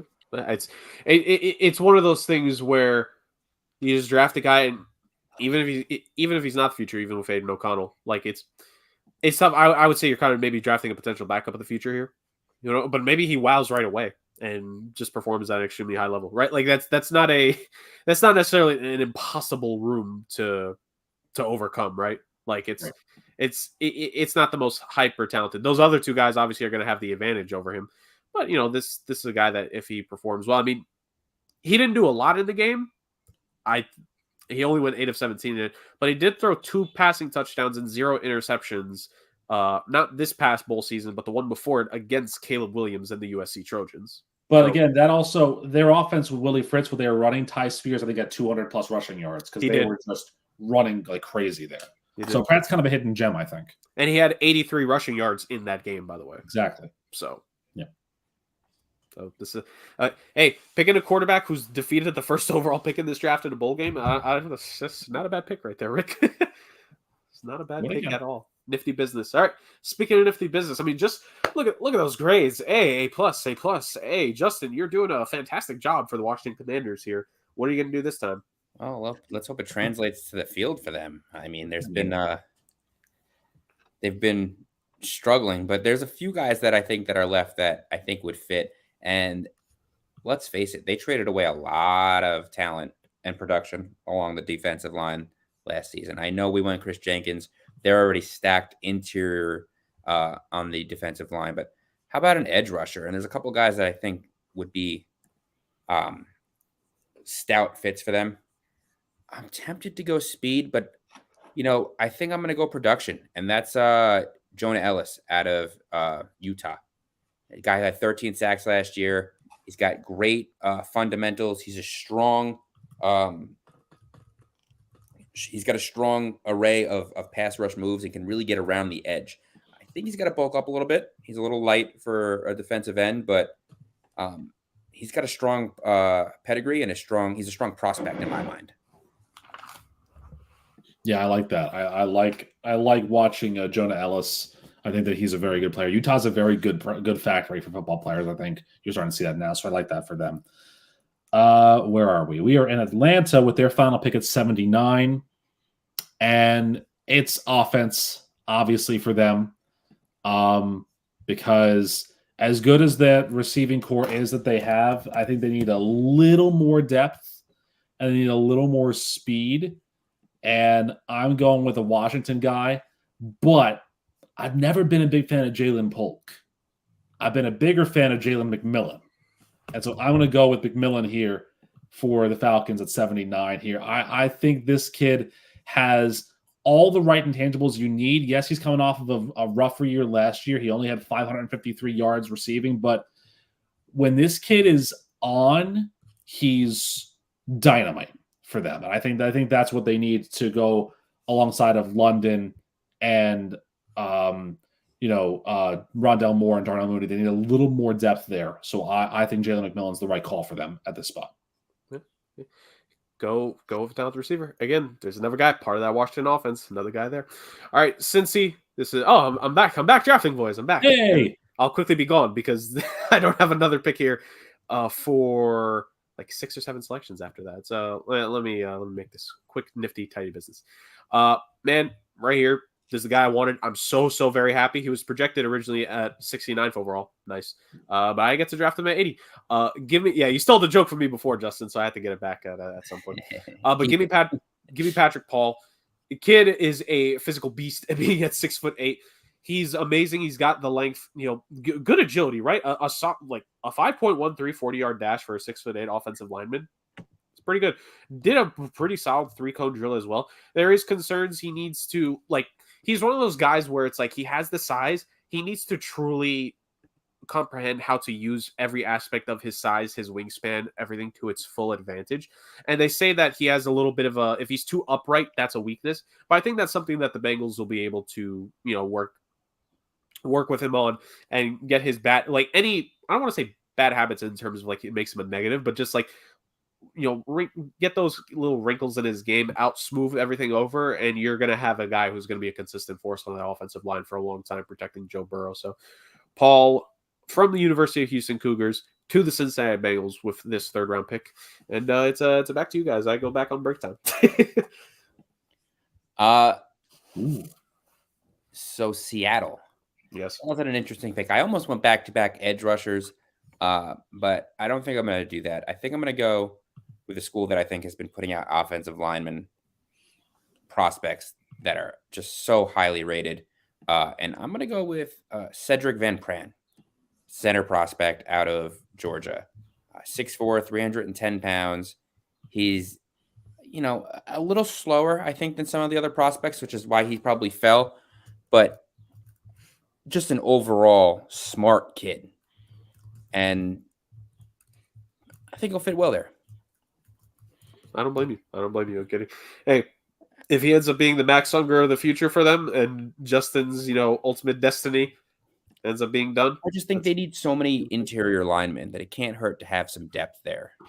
I feel you. I make the joke, but it's one of those things that Seattle, they made the wild card game or they were a wild card team a few years ago. They just missed out this past year. Like, this is not an infallible team. There's still plenty to be worked on, and that's definitely one of those things. And you mentioned the running backs with the previous pick, Justin. It's like there's two extremely young, talented running backs there, but they're going to work them. It's like, get that offensive line, maybe free up some open space for these kids so they don't get first contact right at the line of scrimmage, right? So I think that's a good one right there. Might take a little bit of development in this situation, but hey, if he could step in potentially right away, maybe give it a couple games, that's a great pick right there. Yeah, and it makes Cowboys fans really hate me because the center prospects are all gone. So, that's fine. It's great. I love it. I love it too. You did a good job, Rick. Yeah, I did. Colts here at 82. It's an interesting one because, they could go on the offensive side of the ball here with maybe a tackle or a wide receiver. But I look at the rest of that division and I say they need to make sure they have enough depth at the defense to really kind of continue to play ball here. A prospect that I like, who may not get a lot of play here, but I think it's going to be a good grade. Give me Austin Booker, the edge out of Kansas here at 82. This is a guy who had 9 sacks last year in Big 12 play and really can just disrupt all facets of the offense, rushing and receiving. So I think that he fits here really well for them. Now into the Rams. Short, sweet, to the point. I want a little more running back depth in that room.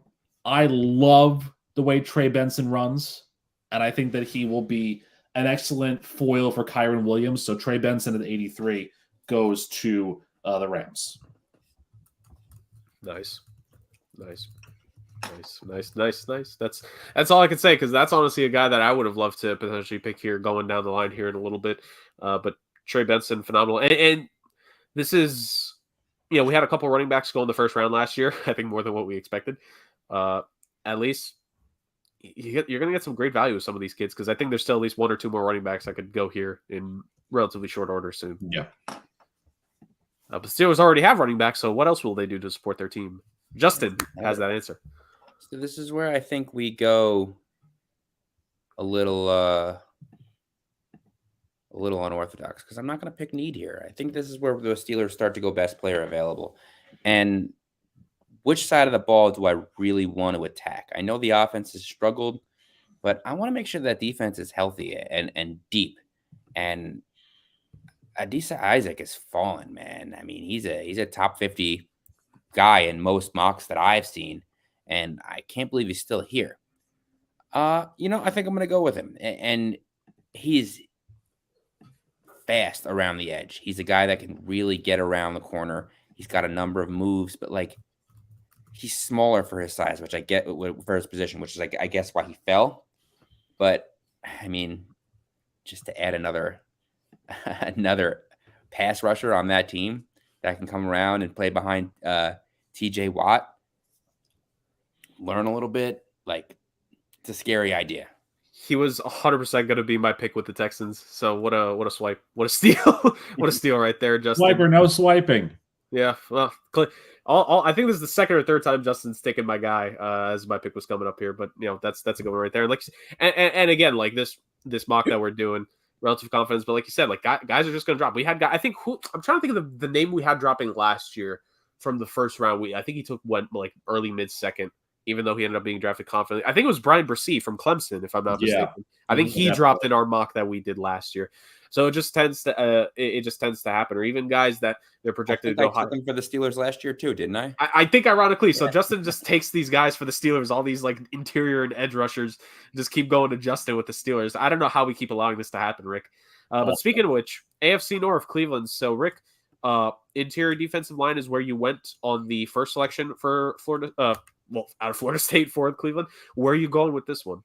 Not a need and not the best available, but a guy that I think can really enter into their roster as a guy who is going to make a big difference. And it's a guy who's a little bit lower on a lot of depth charts than one would anticipate, but they need somebody good as a backup. So I'm going to pick here, a bit of a surprise, Theo Johnson, the tight end out of Penn State at 85. He's maybe one of the better inline versatile blockers and pass catchers at 6'6", the kid out of Windsor, Ontario. And look, I think, David and Njoku's been really good for them, but, why not have 2 tight ends set? If you can find a guy, like I was the guy who was big on both Grant Calcaterra and Jelani Woods in years past. I was big on Luke Musgrave and Tucker Kraft. Tight ends make money and they make differences. And for a Browns roster that was good in a lot of areas, this is an area where I think they can get a little bit better as well alongside Njoku. So I'll take Theo Johnson here. I like it. Not bad at all. Not bad at all. Shout out back-to-back Penn State picks there, by the way. A lot of Big Ten selections in this draft between Ohio State, Michigan, and Penn State. Look at and the corner Milton out of Rutgers. So shout out to the Big Ten for producing a lot of great talent in this draft. All right, Houston Texans again. It's kind of carte blanche really at this point with the Houston Texans, right? Yeah. I've hit on a couple needs here. I think defense was the way to go there.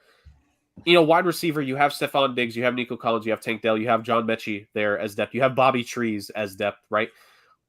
Running back, you have Joe Mixon there as the starter now, and you have Damon Pierce as the backup, who was the starter 2 years ago in his rookie season. So there's depth. Only offensive position I shouldn't say only offensive position. Like offensive position, I could think like you guys have both taken tight ends here in recent order. Like I don't know if I want to take one of these guys. I don't know if they need to take someone in the 3rd round, maybe even more 4th round pick here when it comes to these guys on the board. For some depth, I think off in terms of offensive lines, you can never have too many guys at the ready to potentially step in for you. And I think there's a little bit something you could do here. I'm gonna go with a guy on the interior here. Kansas, we saw a pick there before. Let's go with another guy here with Dominic Puny. With the out of Kansas for the Houston Texans, just build up depth, right? Like I look at the offensive line there, Kenyon Green and Shaq Mason as your guards. I think it's going to be Juice Scruggs is going to maintain his spot at center, if not Jared Patterson. They're relatively set, but why not add just another offensive lineman in there? Like injuries can happen, right? I think injuries we could say kind of derailed the Jags season this year. It derailed the Titans season 2 years ago. Oh, good Lord, the AFC South teams, they just keep getting hurt and they keep losing and it just keeps hurting their chances. So why not just get a little bit of an insurance policy in case any of those guys get hurt? And remember what I was saying last year, they outperformed what I said, but I was concerned about the Texans offensive line last year from a talent perspective, not concerned from a durability perspective, but more just let's lean more towards being smart with the picks. And I think if you're Houston, that's a selection right there. You could take your time, develop the kid in the background while he is learning from the guys above him. And Kenyon Green, former draft pick of theirs, still going fine. Shaq Mason, veteran, been on Super Bowl championship winning teams. Position is secured there. Just depth. Your team. What a 180. I almost said 360 there, but you'd be in the same place. What a 180 from last year where it was critical to not mess up on any of these picks to where we could say that a Houston Texans 3rd round pick, they could just they could develop a guy. They could just say, depth. What a 180 from last year for them. It goes to show that when you draft well and get all the pieces correctly and don't fall for the smoke, you can actually do pretty well here. And when your owner doesn't force a quarterback selection with the 1st overall pick too. That is a fact of life. I have back-to-backs here, and Dallas is at 87, and the Cowboys fans are probably angry at them. So I'm gonna placate them and be nice here. Bo Limmer is a center prospect out of Arkansas who I think can really be a good set for them. And so I believe that he will be a good fit here at 87 for them. Again, they need a center because they lost Tyler Biadasz, so get him there. Now, at 88, I went a little bit more off the beaten path, and I did it to make another point, kind of like Justin did with Jordan Travis. This is a team that I think would love nothing more than, again, like Chicago did, to find a way to stick it to another team in their conference. So I have it 88, and Jurg, it's going to be a little bit of a rush for you to get down to him because he's pretty low on the draft database simulator board. Which position? Running back. Frank Gore Jr. out of Southern Mississippi goes here at 88. Look, the kid was a great running back. I understand that he's very lowly rated on this side, but he was a great running back in college. And again, he's got that pedigree that I think you love. And if you're the Packers, if you have him learning under Josh Jacobs, I had them getting any running back here, but Frank Gore Jr. being in this class, what's more perfect than that? Stick it to the Niners. Again, Frank Gore Jr. Did you just take Justin's third round pick? No. Okay, just want to make sure. I was going running back, but I was not, and I'm torn between two, but neither one of them was Frank Gore Jr. at this point. It's funny because I'm so torn, but they're just very different players, and it depends on really what I'm looking to do.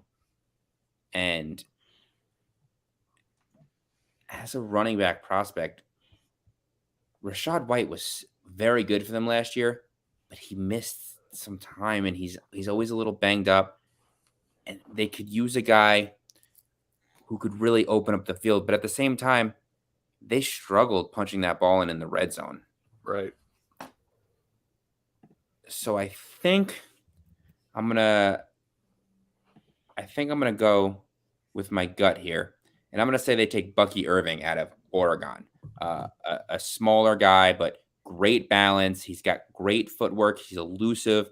He's not gonna be the guy that outruns anyone, but in short yardage situations and especially goal to go, I think he's the guy that can punch the ball in. Just to be sure, that's Marquise Irving, right? They're just calling him Bucky. All right. Yep. I just want to be sure.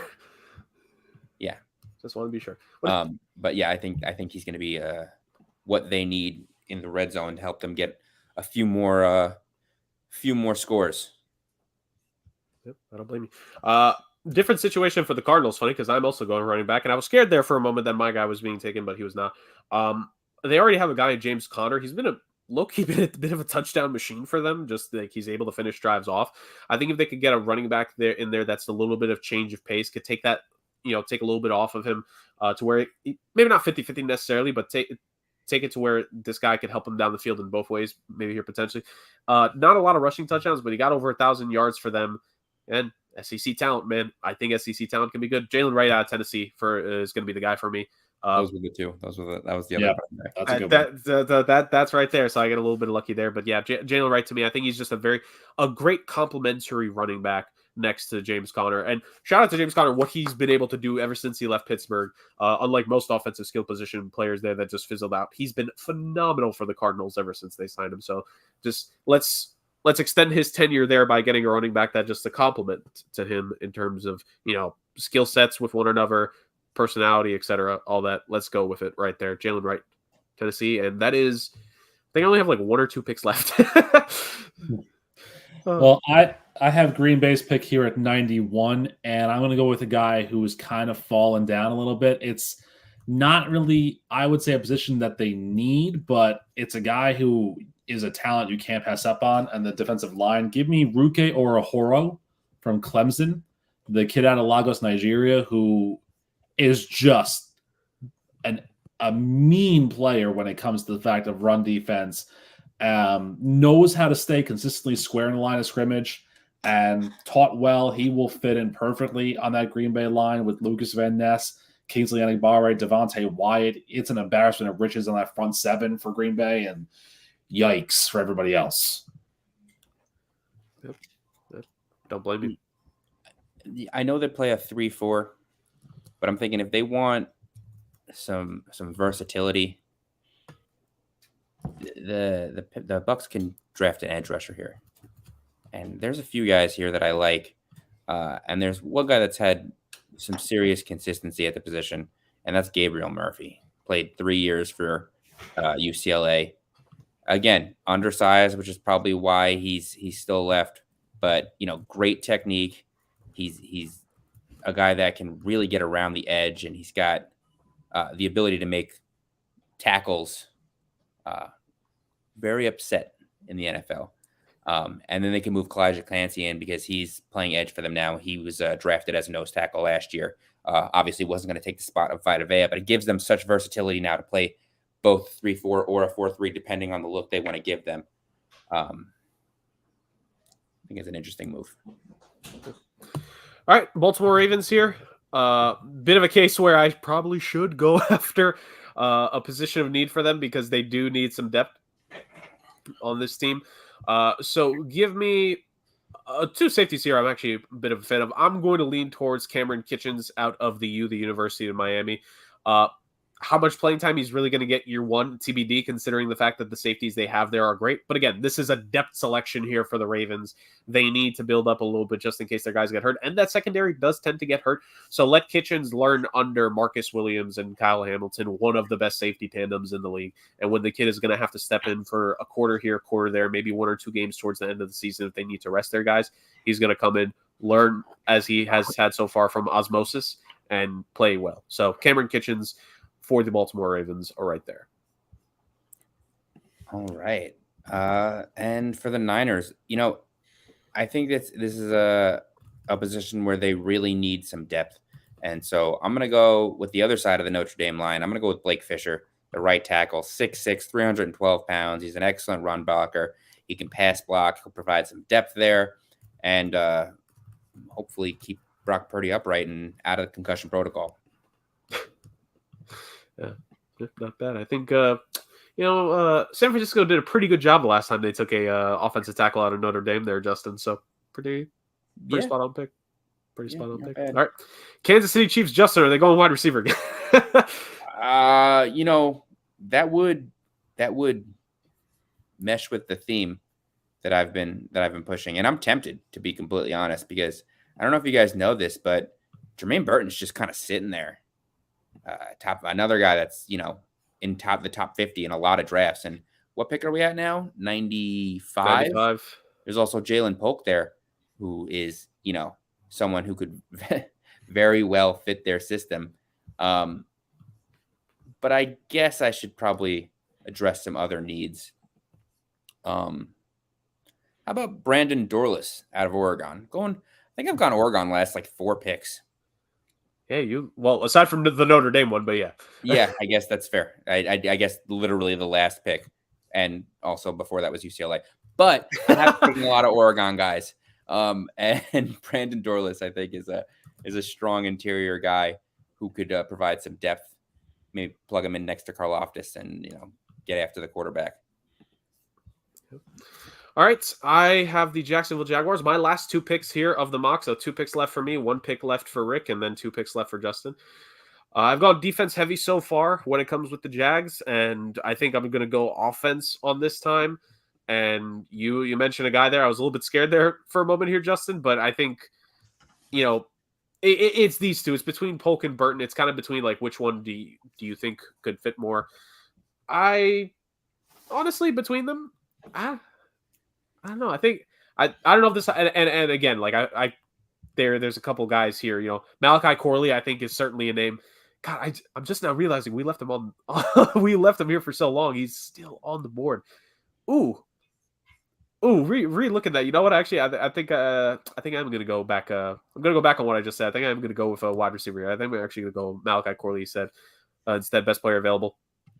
Talented kid, Western Kentucky. I know Polk and Burton are there. Apologies to the both of them, but Malachi Corley there. I don't think I can pass up on a guy who coming out Western Kentucky as good as he gets. Again, the wide receivers that come out of these schools that aren't known for the strongest in quarterback play, I think is a sight to see. And I think Jacksonville, there's weapons there, so it's not necessarily a thing where they need to worry about contributing right away. In theory, there's veterans there, but give the kid a time. I think he might surprise some people going in the third. No, he's second round, obviously, maybe second, third round. I think he's going to surprise some people and could come out early on in his rookie campaign. All right, Cincinnati Bengals. I've kind of gone back and forth with them. Went wide receiver first, then defensive line, then offensive tackle. So what are we going to end on here? There's a couple different spots. There's edge, there's corner. Look at the cornerback spot. They could use a little bit of corner. Like the Bengals, I don't know what this weird thing is. I remember last year in free agency, I was like, oh, Cincy, go after Chauncey Gardner-Johnson. And there were rumors that they were intrigued and in the conversation for him, but ultimately just never went with CJGJ. I don't know why. I think they should have, but they decided not to. But with that being said, I think I'm actually, and this is a little bit of a reach here in terms of draft positioning. And I know I'm going back to the defensive line, which I know I kind of mentioned earlier. They've drafted a couple guys here, but this is my last pick. I wanted to grab this guy, so maybe this is a bit more of a luxury for this team. I like Muhammad Kamara coming out of Colorado State. The kid has amazing production in his college career, 30.5 sacks to finish off. Amazing hands off the line of scrimmage that he's able to attack. And just his force and aggression attacking. Motor is a thing that gets mentioned with some of these guys. Kid has a motor. He doesn't stop on his first release attacking the offensive lineman. He keeps going. And again, if you're Cincy, I know there's some young pass rush there already, at least, with Murphy from last year. And I know I went with an interior defensive lineman for them earlier. Again, I think more of a run stopper in terms of what it was my second round pick with them. But I just think it's one of these things where, the rich get richer, and why not get a guy who's just going to be a motor? He gets in, make a couple of plays for you, What did you say before, Justin? The defensive backfield's best friend is the pass rush. Get a little bit more of a youthful pass rush there in Cincy. I think they're going to need it. Interesting. All right. Guys, we're almost at the end. It's our last 3 picks coming up. How far we've come in this mock? Yeah. And just want to mark off who you took. I am going to stick with the theme for my last, for most of my picks, actually. And I am going to go receiver here. And I'm going to go Jermaine Burton. Again, I was tempted before, but I think it's the right move here. It's just a need. They are seriously devoid of pass catchers in Pittsburgh, and they need guys that can score touchdowns. And I think that this Alabama kid can. Yep. And you mentioned it. It's like Pittsburgh, they normally don't do it, but you kind of got to get with the times here, and you need that offensive skill position group to be at a as high of a level as you can, especially if Cincy is going to be healthy this year, which we are assuming they are. It's going to be the Bengals offense at full throttle versus the Ravens offense at full throttle. Just those two being up there. It's you need to be able to. I know the Steelers defense is great, but you need to be able to score a touchdown when need be. And I don't blame you for going with wide receiver a good little bit, Justin, with these teams, especially with Pittsburgh. They need the talent. Whether it's Russell Wilson, whether it's Justin Fields, no matter who's going to be throwing these guys the ball, you need the skill position guys to be there and grab them. It's also just a deep receiver class. It really is. They're Polk is right there. He's right there. I can only imagine what Sean McVay could potentially do with a guy like that, Rick. Okay, so 2 things. One, that laugh means he's not picking Jalen Polk. I had this website up too, and it stopped after the 99th pick. So I don't know if it's going to do that here again as well. It didn't from Washington. So Justin, if you just want to say Jalen Polk to Washington, that's fine at 100. I mean, I'm not going to take him. So if you want to take him, that's totally fine. Oh, wow. That's not who I was going to take. Okay. Well, I don't know who you were going to take. I don't know if you had, because I don't want it to get to the end and then you say you have a pick left and it just locks us out. So if you want to well, I don't know who you're going to take. So I'm not taking anybody that you're thinking of. Trust me. I have a name in mind. Okay. So I was going Christian Mahogany. Yep. Not who I was going. That's fine. Yep. Yeah. Okay. So the Rams, this is a pick at 99 that they're getting because Atlanta hired Raheem Morris away from them. This is a Rooney Rule pick. There's a need that they need that they'll probably get later on, but I'm saying they need it now because let's just end off on a banger. And let's do something that we've never, ever, ever, ever done before in our 3 rounds of mock drafts. Kicker punter? The most consistent, reliable college place kicker this past season, because Brett Maher and Lucas Haversick were not the answer for them. Cameron Little out of Arkansas made 85% of his field goals and was perfect on extra points. So it's a high point for him. It's a kicker, which is what the homework is on our show, but they need it. They need somebody in special teams. And again, you probably wait till the 5th or 6th round to pick him, but where's the fun in that? This is only a 3-round mock, so why not? Which apparently we need to make it a 4-round mock because they are denying us the 100th overall pick. So exactly. Which is there's that. Although to be fair, that's the pick that was for Rand Carthen, so it's Tennessee. Who cares? Indeed. But there you go. So, boys, here it is. Our full. Oh, first off, thank you for the summary of the mock, by the way, on That's this beautiful. site, because this is awesome. So we can. Oh no, as an ad tries to pop up or whatever.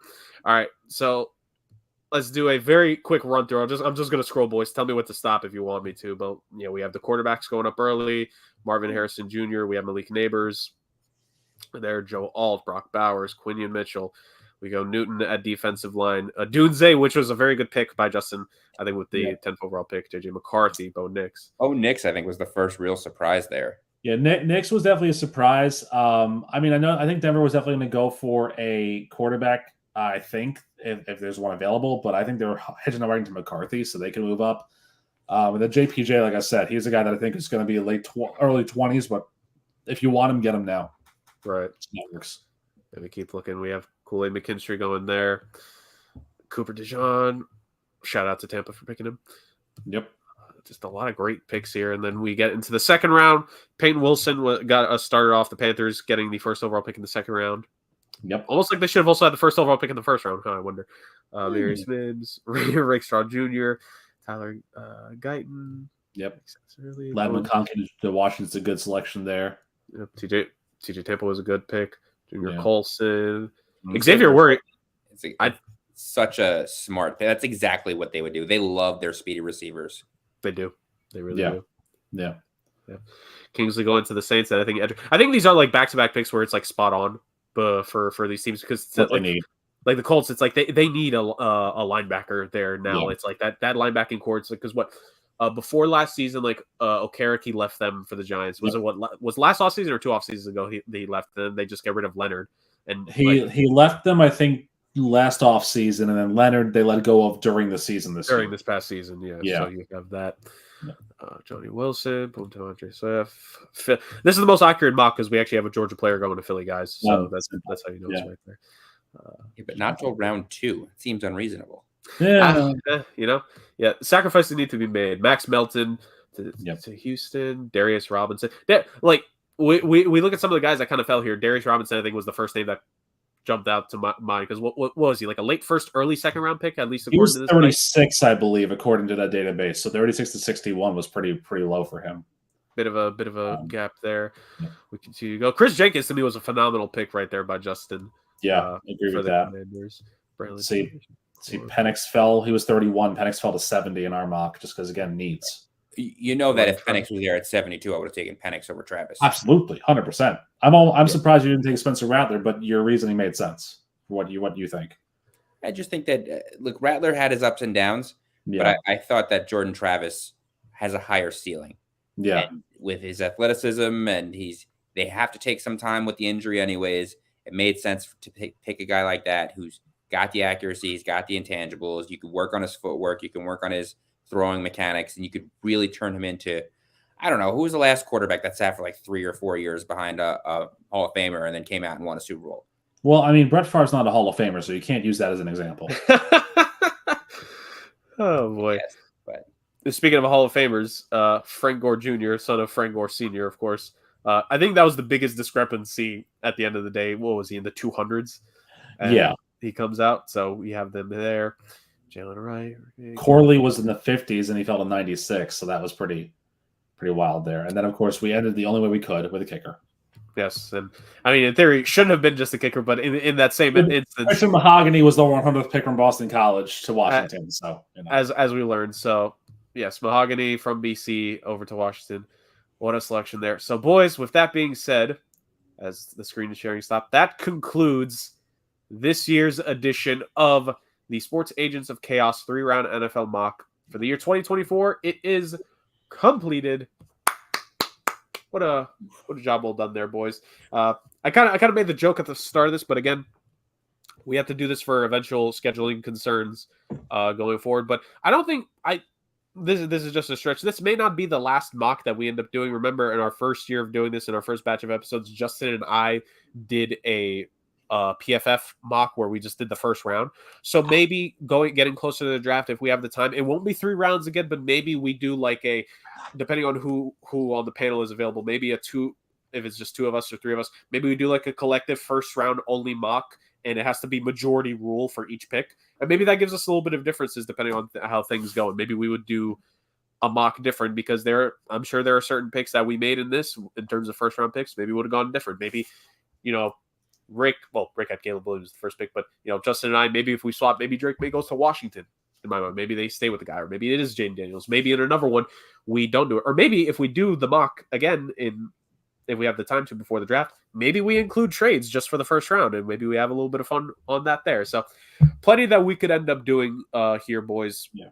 I honestly, one of the things that I thought from the very first was I thought that JJ McCarthy could have gone to the Patriots at 3 Could have. instead of Drake May. Like, I thought that was because again, the smoke that's around him is kind of one of those things where it makes sense for them to make that selection. Like why not get another Michigan guy? Because the last Michigan guy who had his quarterback was he was pretty good.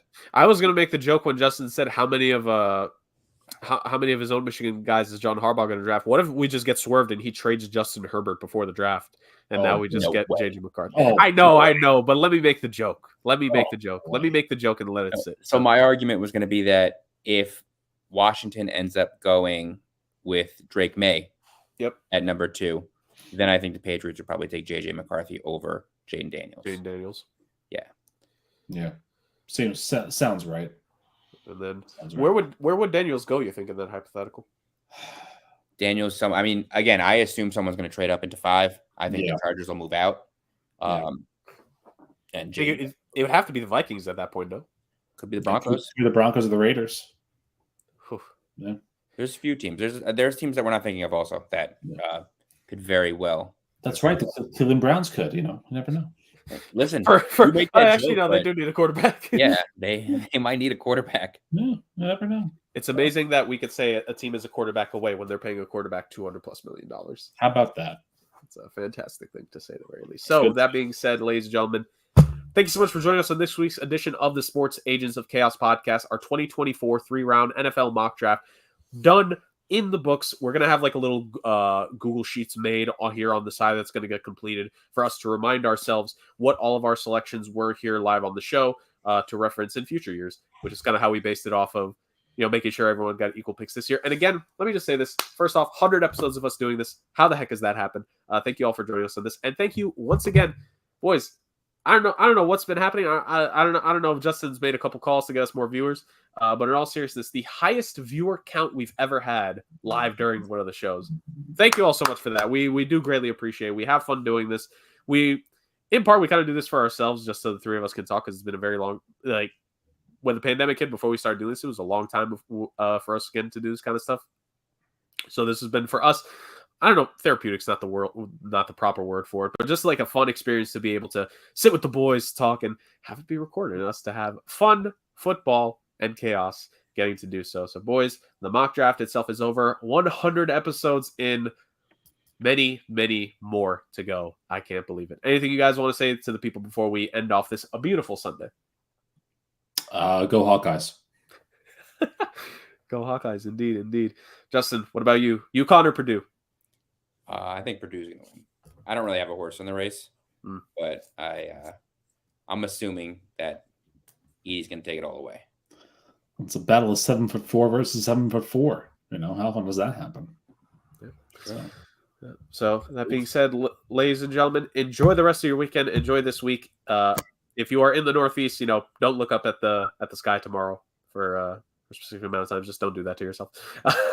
Enjoy the 2 national championship games we're getting here over the next couple days for college basketball, and let's continue to enjoy the fun NFL off season as we get closer to the draft. Within the next week or two, we had said this previously, we're going to do a little bit of a cleanup on free agency, anything we may have missed from last week to this week to the next week, and then remaining free agents and stuff like that. Again, maybe we do another fun mock. Plenty of stuff is going to happen here. We still have plenty to talk about in the weeks going forward here on your favorite NFL podcast going around, the Sports Agents of Chaos podcast. Thank you so much for joining us this edition. We'll see you guys next time.